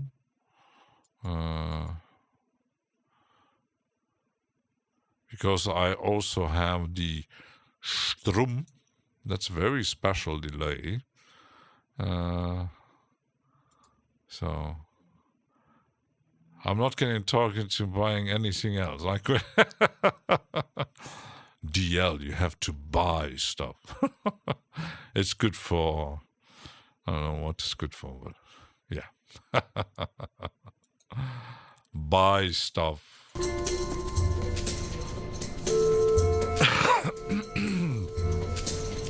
I actually almost bought something from Plugin Alliance, and then I actually didn't, because I tried to grab the from TV Tech, the compressor and another plugin, but sadly the voucher didn't work for those 2. So would have been nice to grab 2 plugins that would cost $230 for $29. So it sadly didn't work. So I simulated the economy enough. Yeah. Let's still save it, and I'm going to wrap it up because I'm getting hungry. So thanks for watching me babbling around again, but actually almost finished that little track here. I want the rest of UA stuff only out. Diver. Yes. Ooh. I know that he is. I actually want them all too, even the effects, but they ain't cheap. Even the effects.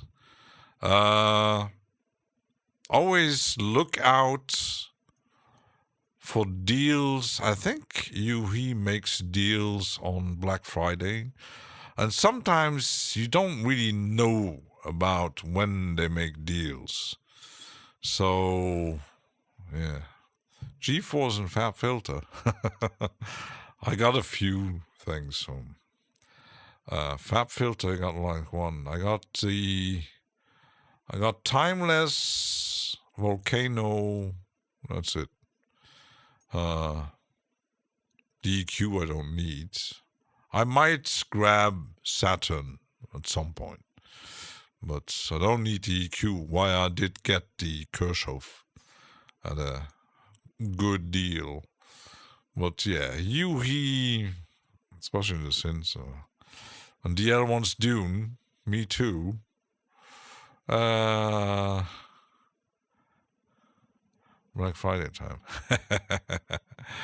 Yeah, I grabbed the Oberheim from GeForce. Where's my folder here? GeForce. DEF GeForce. Yeah, the OBX. And I have the 2 drum machine and the bass station. And I grabbed it when it was on the intro sale, the Access. Pro G, Volcano, Saturn would like. The good side is once you get into Fab Filter, you just need to buy one. And then you also can, you get they actually made it quite interesting. You could, once you buy one, you can buy everything very cheap because they added a system. The more plugins you buy from Fab Filter, the more the price get reduction. But you can choose which ones to buy, and then it's like 10 or 20 or even 30% off. So you have to always check out. They don't do deals quite often, but maybe on a Black Friday. So. GeForce I got for free. Don't tell them that. Yeah, but yeah, GeForce has a sale at the moment, so I might check the site. So. And Thomas is all hardware. He's even more crazy than me. So we buy plugins, Thomas buys hardware. Even with crazy imitation. And then I want more. Yeah. Always. There was a song. I don't know which one.